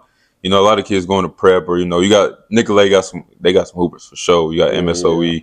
I think one of your cousins he going to Iowa State. I think. Oh, you talking about Beast? Yeah, Beast. Yeah, he was at MAS. They just won it. Yeah. Now you got players, but like teams and how crazy environments was. Like Tulsa East and Tulsa West, not even really the same anymore. I remember we used to go to we'd leave our game and go to that. Yes. Like, and my cousin played Tulsa East, Dura Bowie, so and then Anthony Curl AC was at Tulsa West. So like, I think I just seen AC. Yeah, bro. So that was like a big rival. That's just like King Riverside. Like that used to be a crazy game. Crazy. King and Vincent, like crazy. It's not the same no more, bro. It's not the same. City basketball is definitely not the same. No, for real. But the start of your high school legacy really started when you started going into your junior year. You started playing 17U even though you was younger. Yeah. Would you, not even that, but what do you remember about that decision being made? Did you make that decision? Did your dad make that decision on like, okay, I want to play up even though I'm younger, or? No, I was already playing up from when I first started AAU. Like, oh, okay. I was playing for this dude named Dr. Hall. I don't even know. I think the team program was like Team Wisconsin, but we was wearing shooter jerseys. It was just all types of stuff. We was playing, but he had me play up. Like, I was in 3rd grade playing with the 5th and 6th. Damn. And then when I was in 4th grade, that's when we came. My dad started the team. We was playground. And I was playing a year up. So it was always that I just played up under him. Like, that's just what it was. Would you recommend, like, I know a lot of kids do it, but would you recommend somebody to do it? And is that something that you want to do with your son? Like, now in times a little bit different where, like, usually the top players, they play like they age group now. Like, kids really don't play up. Like, he started off playing up because he started playing in 1st grade. So he was they was 3rd grade. Okay. But, like, now here and there, tournament, he'd play with the older team. But for the most part, I let him play his age group because that's just, like, even at the high school level, like, all them kids don't play up no more like they used to. Like, sometimes, you know, they'll play up. But for the most part, you don't see, like, when I was playing, it was a lot of people playing up, though. Like, I would play against a dude, and he'd be a top-ranked player in our class, and we both playing up. Like, now, no, everybody play their age group now. But you got reclassing and all that now. How you feel about that? I mean, I think it's beneficial for some people, but I feel like it depends on when you're doing it. Like, reclassing your kid when they older than everybody else. When I feel like it more should happen when they older. When you see, like, they kind of behind, they not where they need to be, or if they age a little bit younger, they need to go back to their actual grade. You know what I'm saying? Or if you in high school and you ain't getting the schools you want, okay, that's a different story. But, you know, people reclassing their kids at 9, 10, like... And then it's like, who knows if your kid go even be 6 foot or keep growing or even keep loving basketball and you just held them back. You know what I'm saying? It's like, you don't even know how good he go be yet. Like, at least let them develop and you like, oh, he behind. Like, I think I need to hold him back and it's going to benefit him in the long run and then move him back to his grades. I think that's what a lot of people be doing. Like, AJ Dembasa, he had reclass in 8th grade. I didn't know that. And then he just reclassed back up to his legit age. You know what I'm saying? So, like, it worked out for him. But, you know, a lot of these parents is doing it just for, I want him to, this highlight tape. You 12 years old playing against 9-year-olds. And, my son this. And, like, whole time, he 2-3 years, he supposed to be doing that. But when you get to high school, pretty much everybody done hit puberty and done leveled out. So, you know who an athlete, you know who go keep growing. You kind of, you know, everything levels out. But at this age, it's kind of like, I don't know, it's just so early to be trying to reclassify them. Like 8th grade, I feel like it's a good time. Going into high school, you can see, I mean, my kid ain't grew yet. You know what I'm saying? He might need an extra year because he might not grow until his junior year. So now he got an extra year to grow into his body. Like, that makes sense. But doing it, they 10, 11 years old, like... So you being too greedy. Like, you know what I'm saying? Exactly. Like, let them go through it. Like, you go get your ass bust. Like, for sure. And that's how you build that character and that integrity. Like, and I be wanting him to play against some people and, like, get his ass bust. Because you gonna remember that shit. Like, I remember the first time I got my ass bust. Like, going out of state and shit like that. I'm like, who bust your ass?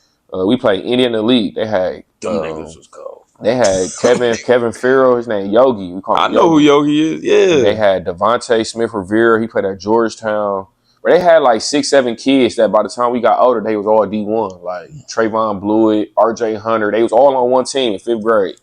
But they beat us by like 80. Damn. I was like, bro. And I thought 40 was on you, huh? Yeah, I thought I was cold. And I'm playing a year up. I'm like, man, each and every one of them, though, good. Like 1 through 10 on their team. Yeah. But it's like, you got to go through that. Like, you know what I'm saying? That's how you build that character. If you go through your whole career and you never lost, always been top dog, shit, that first time you lose, you might not even know how to bounce back. Because you so used to this, being a certain way. Like, you got to, you know what I'm saying? You got to go through the trials and tribulations. You know what I'm saying?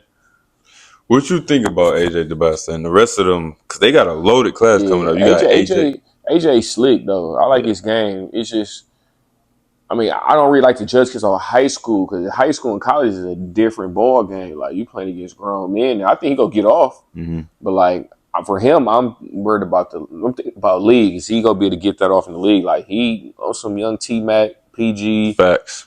Prototype. Like, that's his, you know, his game, architect type and whatever like that. But I think he cold though. I like the kid that's going to Kansas. Daryl Peterson. Or something like that. He tough. He's super skilled. I like Melo's son. I'm excited to see how Melo's son is tough. And I seen like that's how I kind of think about with my son. Like, I don't want them to get the hype so early. Like, keep building, keep working. Like, you know what I'm saying? Like, we ain't worried about no middle school fame. Yeah. Being ranked number one in middle school. Nobody remember that. Yeah. The dude that was ranked in my class number one in 5th, 6th, 7th grade didn't even play college basketball. You know what I'm saying? Yeah. So like, don't none of that matter. We chasing longevity. Mm. So, but I think it's a lot of like, nice high school kids. I'm excited to see what Davion do at Alabama. Oh, Hannah. Yeah, Okay. Hannah. Then what Beast go do at Iowa State. Like, I think both of them lead. I think they got a real shot again to the league out of where the schools they was at. So it's gonna be interesting to see. How you know when somebody?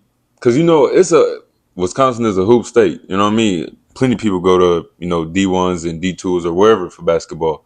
But how do you know when you look at a kid and be like, no, he got a real chance to go to the league? It'd be more like open gyms. Like when I seen it with Beast and Davion, it was like they came to hoop with all pros. Mm-hmm. Like you holding your own. Like you getting your shots off. You competing for one.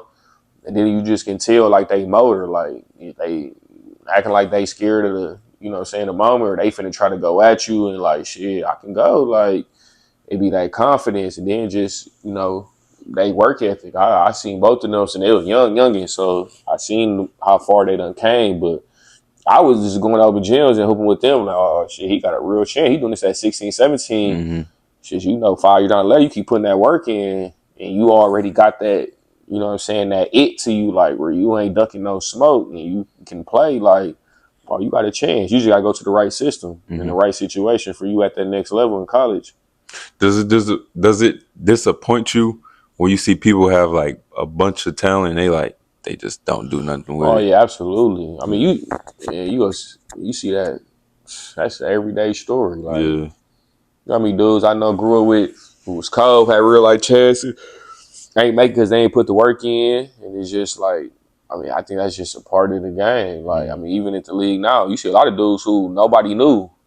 You know what I'm saying? They got good in college, or they got good when they got professionally. Like, they ain't do nothing in college. Like, it just be opportunity and being prepared for that moment. Because, like, you probably had your moment, you just weren't prepared for it. Yeah.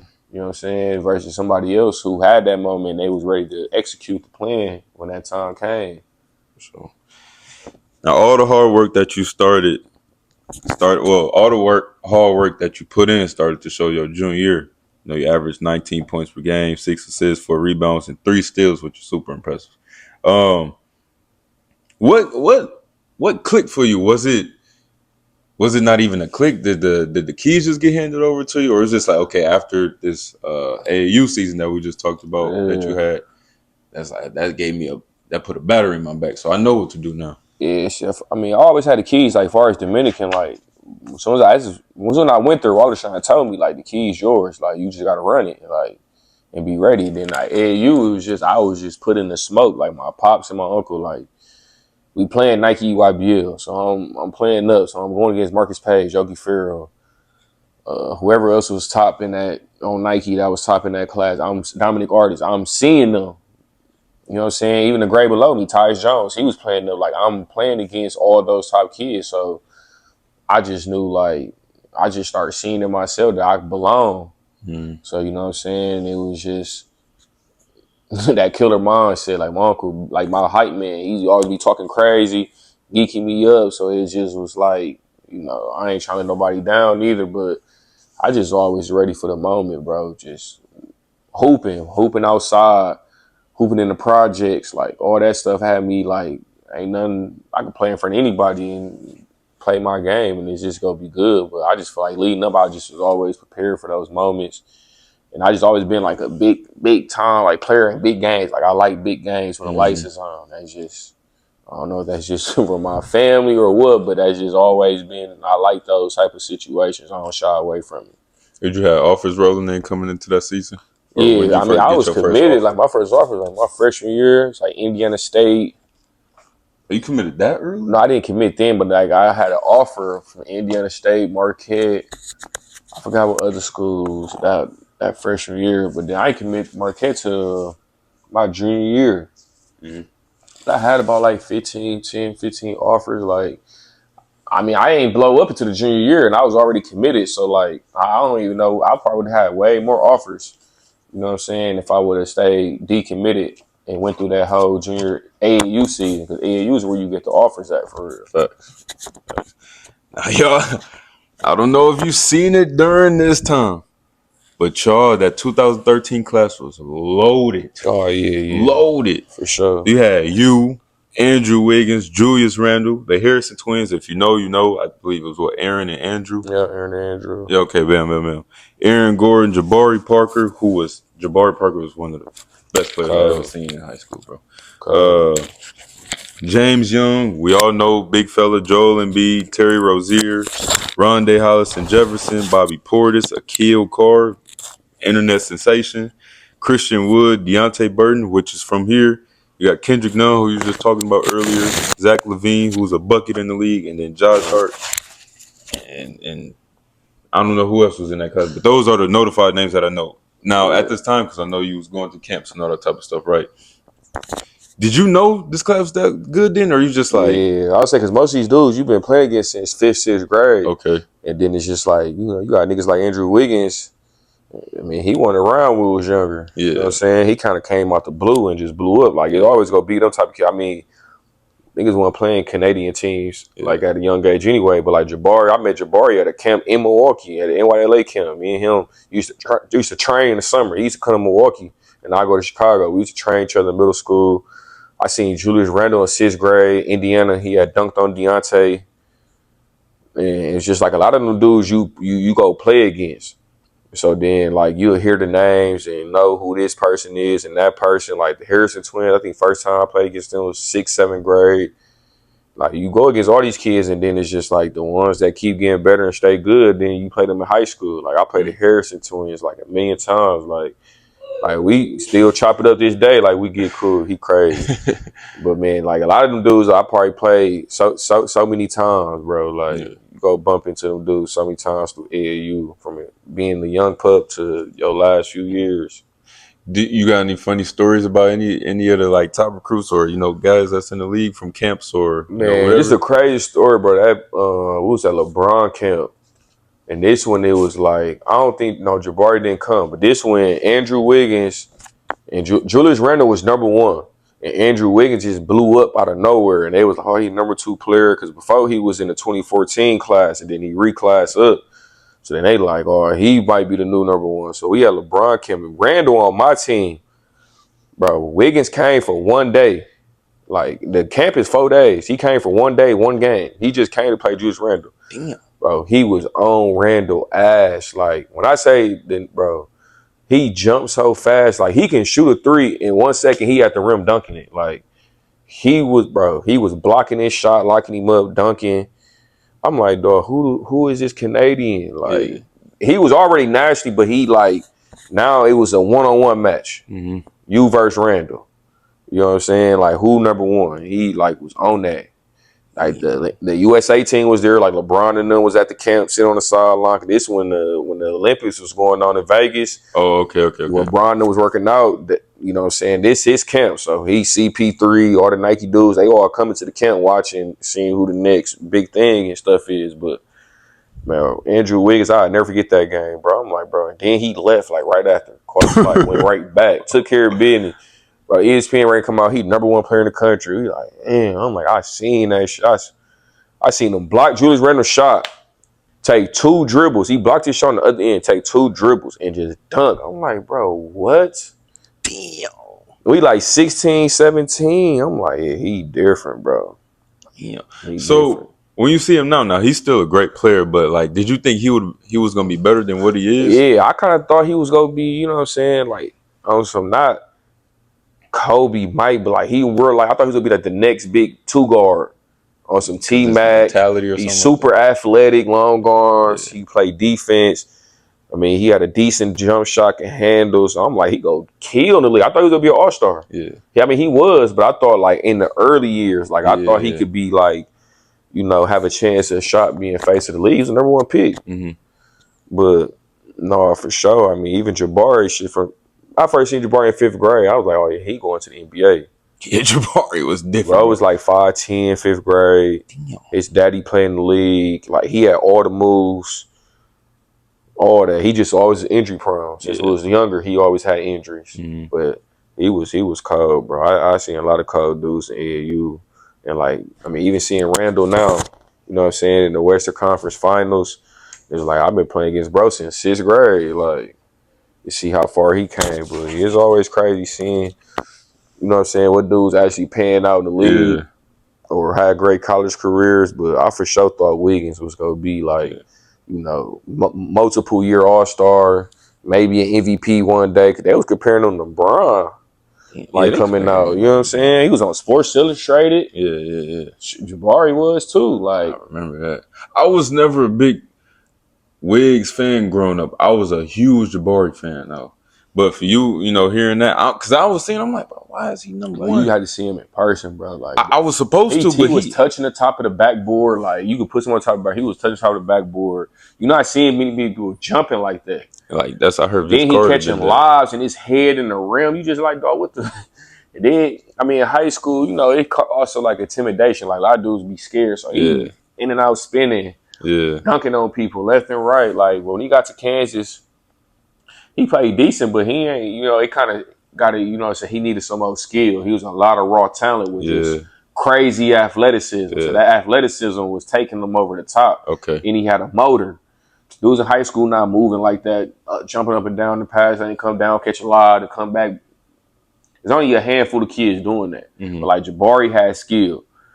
Julius had skill, but he also had force. He was 6'9", 250. Like, Yeah, you can't teach that. yeah. Like, If I'm not mistaken, obviously you went to Marquette, but you were supposed to go to Arizona, right? Like it was between them two. well, no, it was really Memphis and Mizzou.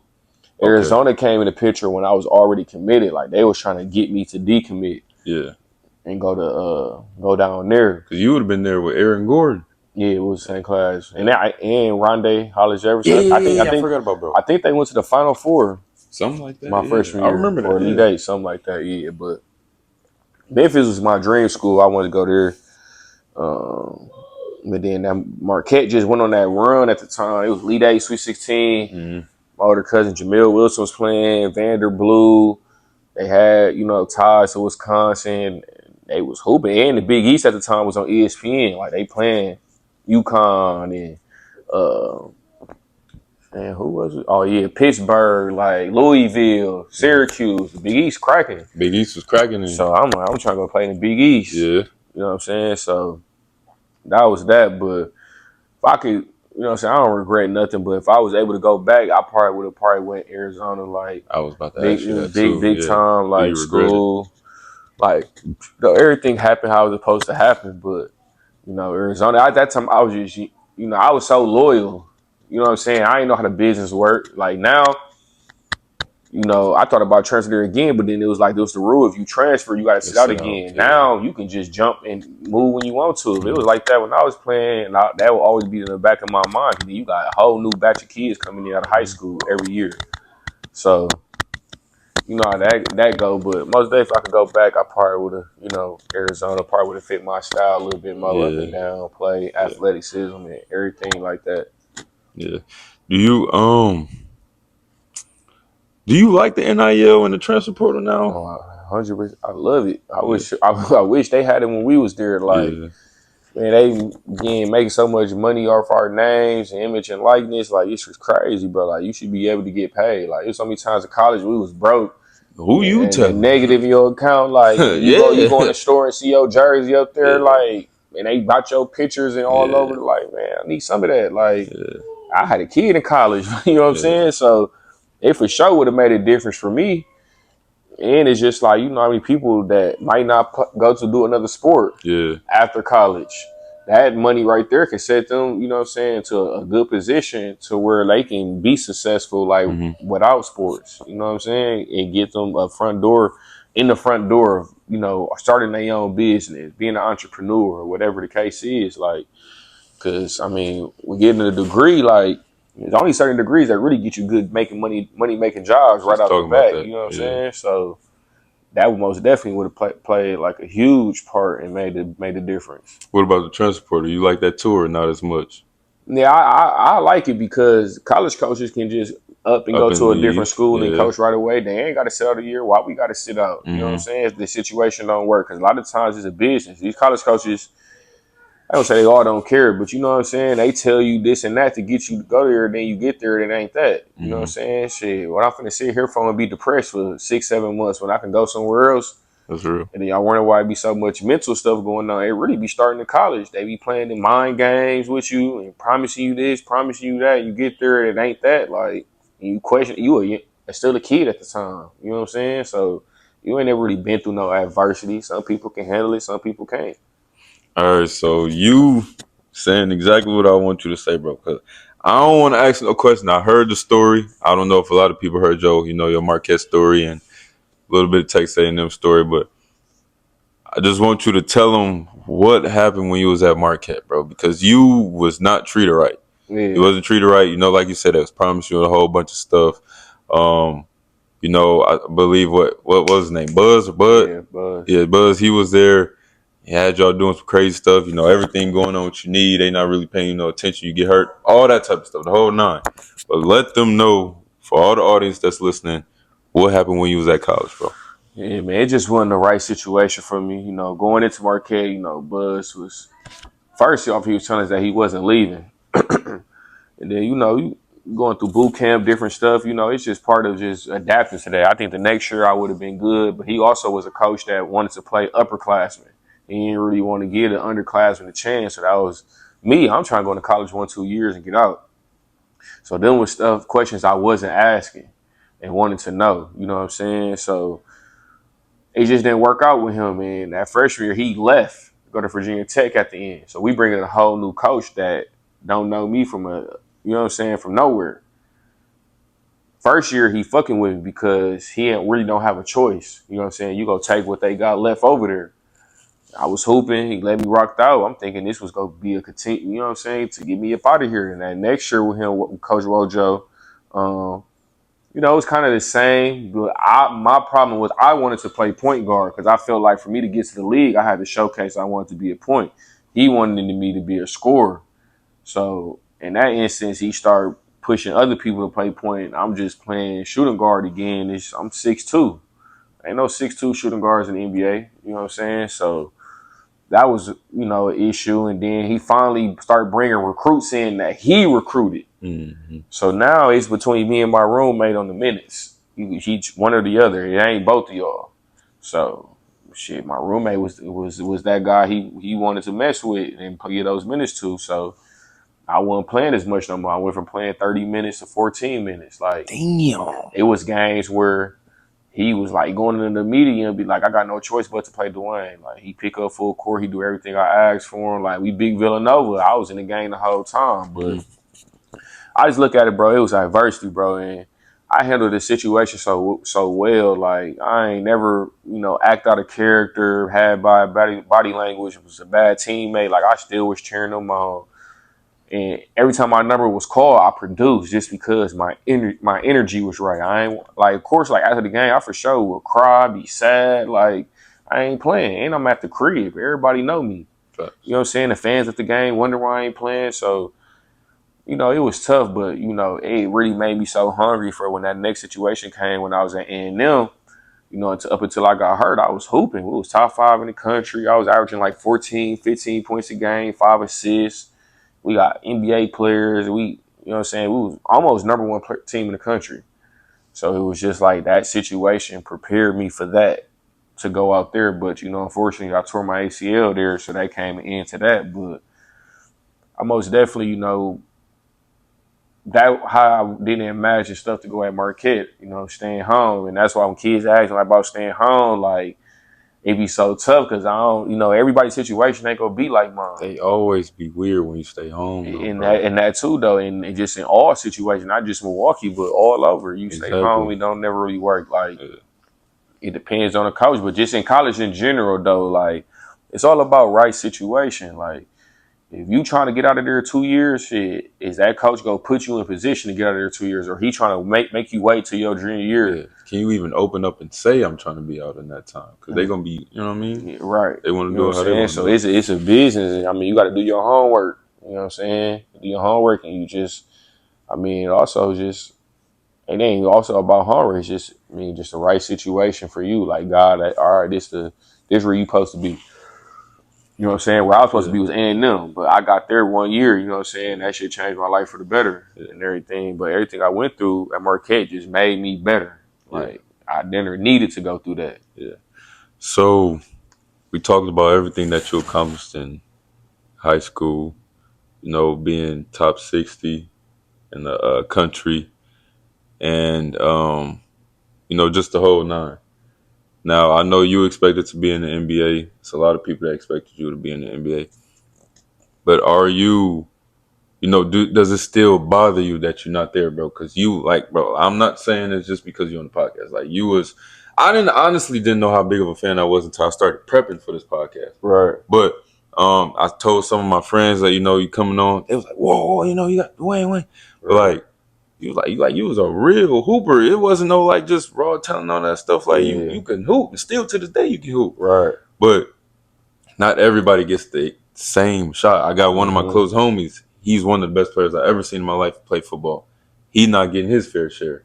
Right. So I'm saying all that to say is like, you know, even though you are playing pro ball, are you content? Not content, but are you at peace with, you know, where you are now versus like I'm not in the NBA and I know I deserve to be in the NBA. I say at this point I'm content because it's kind of like I'm older now, so I kind of like, you know, grateful just being able to play and make money and make good money at that. You know what I'm saying? To take care of my people. But you know, for years it most definitely bothered me because I never felt like I got a fair shot. I mean, my senior year we went to the Sweet 16 and I tore my ACL, so it's like they was predicting us to go to the Final Four. So we go to the Final Four. Most dudes that you know that be upperclassmen that carry their team to the Final Four, they end up become second round draft picks.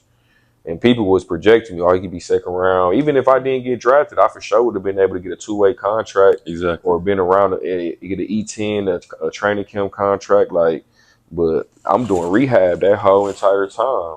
You know what I'm saying? And then the next year, you know, they telling me to go overseas. I tried doing the G League the one time, but then they was telling me that I need to rehab my knee some more. So I had one shot to the league, and that was 2 summers ago. And I went to this summer camp with the Knicks, and I went out there and I was hooping, and we was out there for a week. And it was like 5 of 8 players. It was like Jericho Sims, Deuce McBride, what's the kid name that played at Kansas and Houston? Quentin Grimes. And then it was like 2 more dudes that was on the Knicks team. They was young dudes. And it was like me, Tyreek Evans, and like 3 overseas dudes going against them every day working out.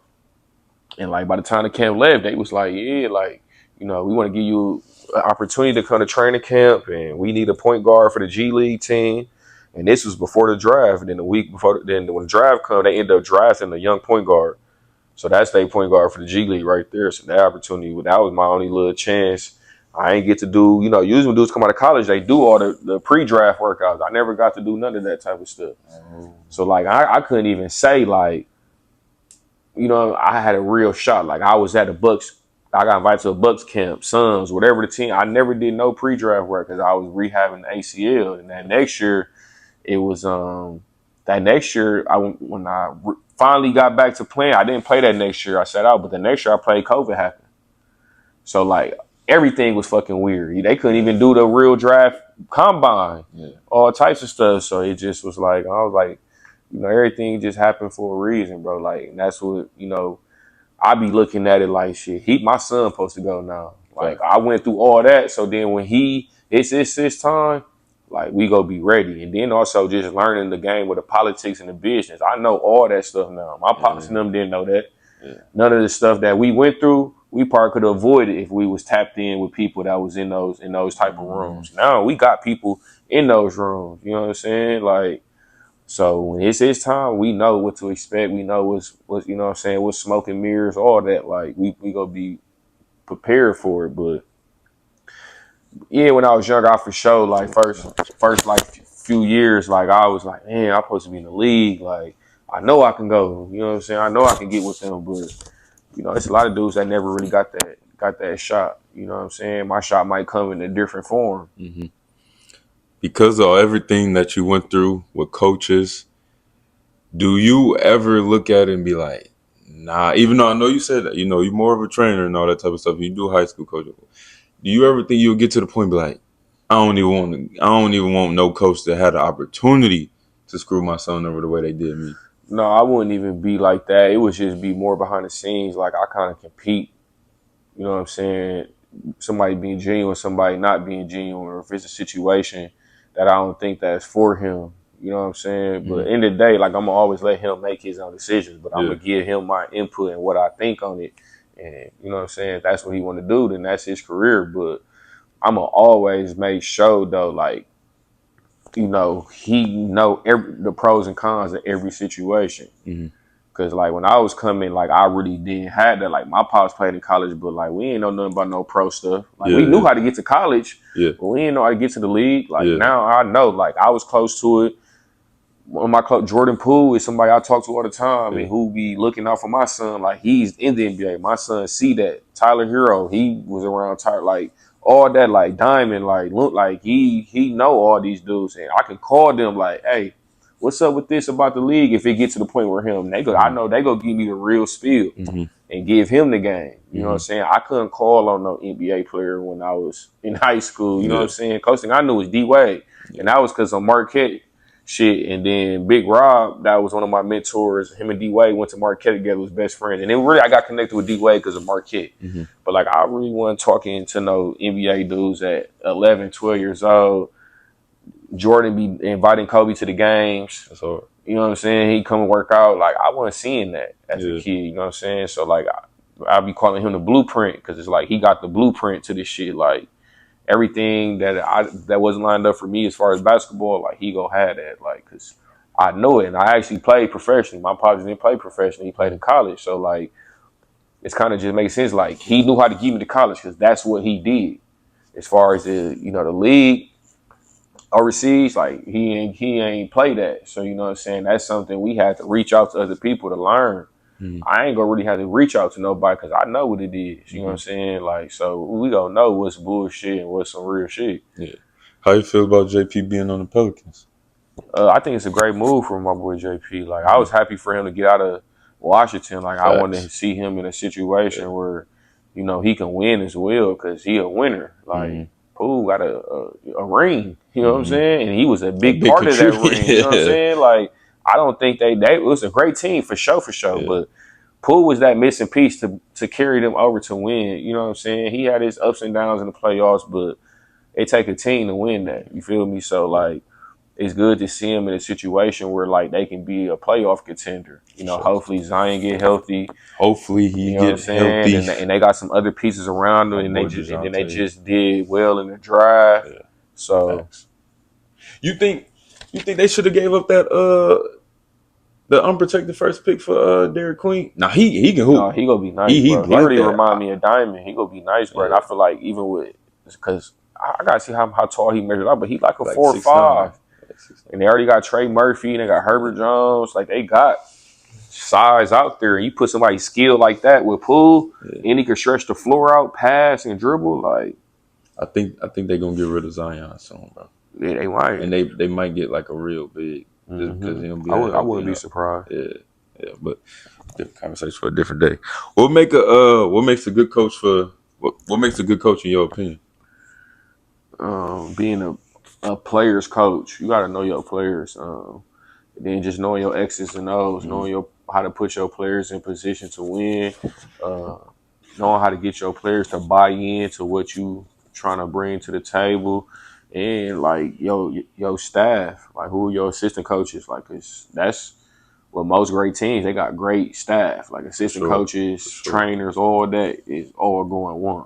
For sure. So those are some of the things I feel like that make a great coach. So we got like a few more questions in, and we're gonna be done. Over the past few years, we done had some crazy hoopers. You done mentioned that we talked about Diamond Stone, yourself. We talked about, you brought up JP, you brought up Tyler Hero.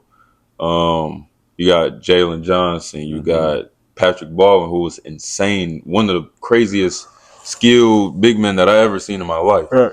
Hopefully he panned out in the league. But And you got Pods that play on the Warriors. You know, you got a bunch of people.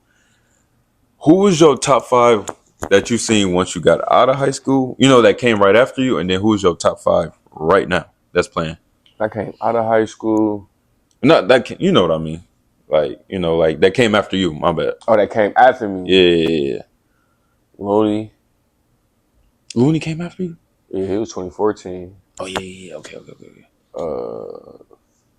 Diamond, Harry Ellison. Harry Ellison. Who's Harry Ellison? He played with me at Marquette. He from Eau Claire, up north. Then of course Poole and Hero. You can put Tyler was different in high school, bro. He's still but Tyler like 2 years younger. I was saving Tyler for the other shit, but you could put Tyler in there too, though. Tyler, like it don't got to be right after. It could just be like okay, just the like after just in general, then Tyler in there for shows. Yeah. Like I go Poole and Tyler 1A, 1B for me. Okay. And I got Jalen. I got there 1A, 1B, 1C. It's Tyler, Poole, and Jalen Johnson. I can't say who number 1. They all got all-star potential. Jalen been going crazy. He been going crazy. I ain't gonna figure. When I seen Jalen Johnson, I seen him with Chase. It was against him and Patrick Baldwin. That game was sold out, bro. Like that game was cracking. We got there a little bit late. I don't like comparing people to Bron, but when I seen him in high school, I'm like, that's what I'm saying. Like we ain't seen nobody 6'9". Like when we seen somebody like we seen Looney and Diamond, they was big men. Like Jalen was a real like wing guard. He windmill on the break, going between the legs. Like you weren't seeing that in Wisconsin on a fast break. Somebody going between the legs. Like when I was getting fast break, I'm just dunking it. He going between the legs, windmilling. Like he's 6'8". Like, and you could tell he was so confident when he played. Like when you could literally look in his eyes and be like, you could tell like, can't nobody mess with me on this floor. And I go. Same with Tyler. Looney at the 4 and Diamond at the 5. That'd be my starting 5. Okay. For that, but that's then they're starting 5 for just even now. Like they actually went and panned out. Like no, for sure. I feel like I'm missing somebody, bro. But no, when I didn't see Jordan. If I seen Jordan Poole, he was like super, super early. But when I seen Tyler play against Brown Deer at Whitnell, I was like, I seen all of them when they was like 10, 11. For real. Like Jordan for sure when he was like 9, because he was on a younger playground team. And then Hero was with United, and I remember I had worked this NYLA camp at Milwaukee Lutheran. I think Tyler was probably like 13. I didn't think league then, but I was like, he cold. He a cold white boy. Like it's always a cold white boy. He wasn't scared. He was, sure. You know what I'm saying? He had confidence. And then when he got to high school, he used to be hitting me all the time, like trying to come to campus and shoot. And I'm like, you know what I'm saying? At times, like, he wouldn't get on my nerve. I'm like, bro, this little nigga always trying to shoot. But he like, bro, he wanted it. You know what I'm saying? I just tell people all the time, like, bro, he wanted it, bro. Like, he used to be, because, you know, Marquette was kind of recruiting him too. So, like, me and then Sandy Cohen, we from Wisconsin. So, he felt the connection. He played with Playground. So, like, he would be hitting us up, trying to get in the gym. Like, he was always down there. Same with Jordan. Like, Jordan used to train with me all the time. Like, they was like in the gym, you know what I'm saying?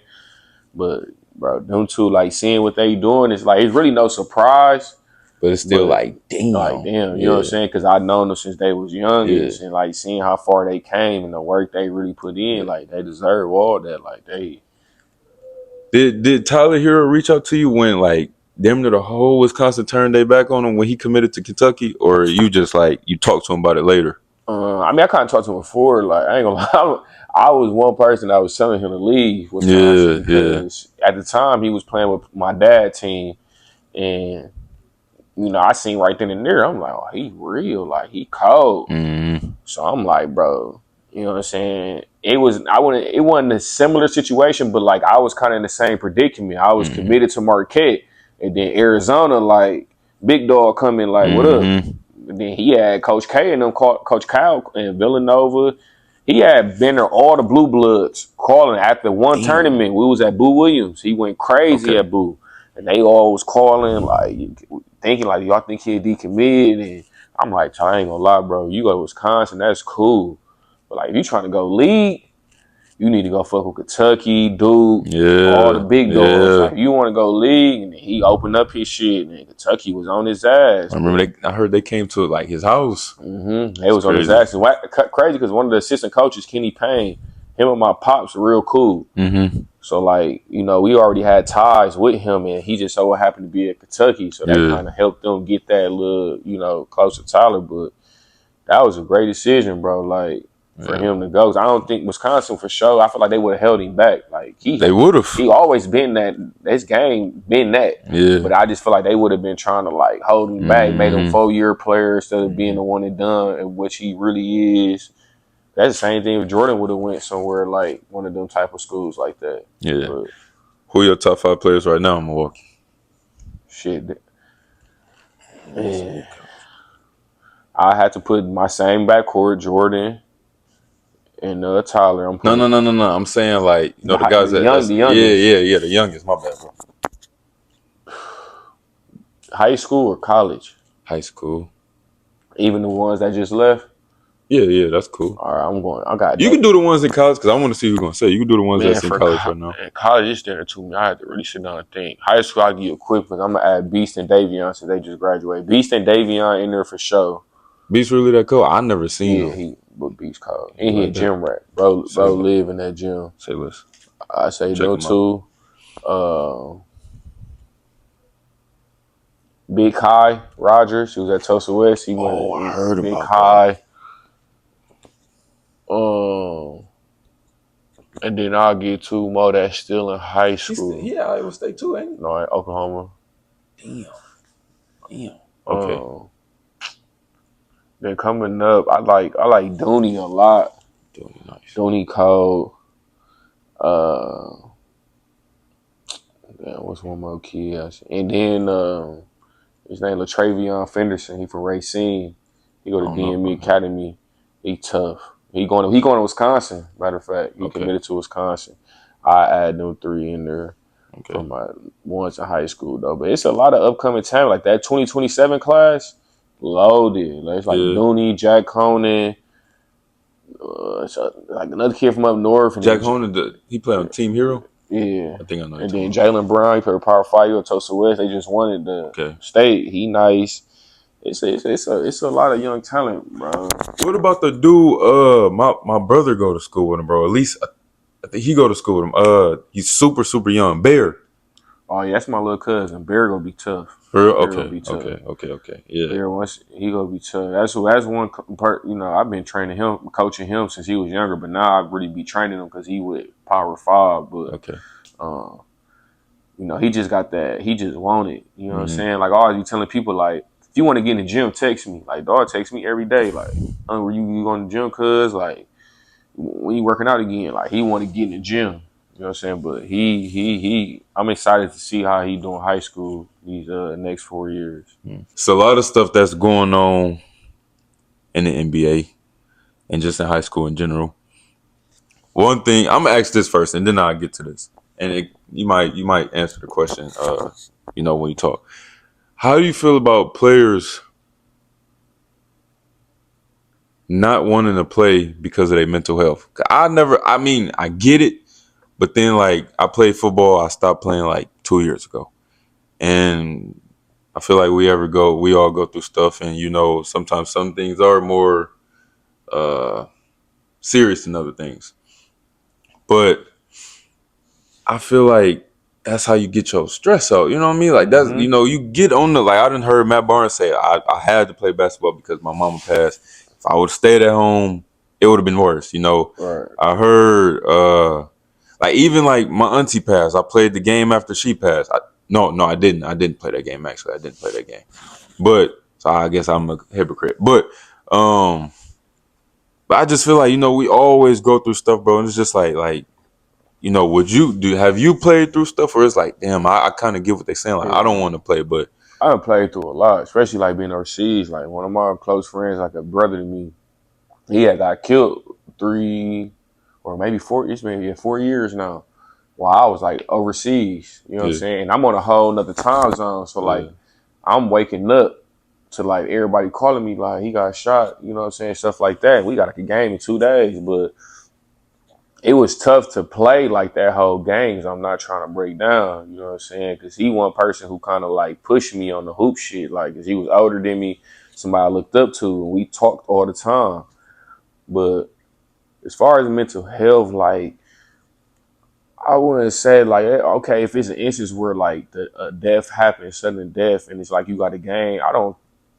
If you sit out, then that's understandable. But to let it, ruin your whole season, because I'm sure whoever you lost will want you to ball out for them. You know what I'm saying? So like if that first game back, you know what I'm saying, you going through the motions. I'm a play. I mean, overseas, you dinner. I mean, you got to. It ain't the NBA where you can, you can't make them type of calls. You know what I'm saying? Or you go be getting sent home. But it's like that should be your stress reliever. I know me, if I go through something, I just want to go in the gym and shoot. And I bet when I get done, you know what I'm saying? Because you away from the world, you ain't by your phone, you ain't by nothing. All you hear is the ball bouncing. Or you play football, you just, you know what I'm saying? Like, I'm big for showing the mental health, but it's just like, maybe in that summertime, that's when you need to do that inner work of knowing how to balance, like, or you got a therapist that you do Skype with, or you actually go see, a certain amount of days or whatever. Like, I just feel like a lot of this stuff be like inner work that you got to do on your own to like make yourself better, whether it's doing yoga or finding little things. All right, 15 minutes of quiet time. Like, you know what I'm saying? You got to figure out how to cope with things. Yeah, I just never understood, like, just, sitting out and all that type of stuff, bro. Like, I don't know, bro. Like you said, I just think that's just something that you played through, bro. Mm-hmm. Like, nobody had a perfect life, bro. Like, we was always playing through something once you got older, bro. Yeah, Like, you don't know what the next person probably playing through. Exactly, bro. So it's just like, just sitting out. I don't know, but right. I don't know. How was your mental health through your injuries?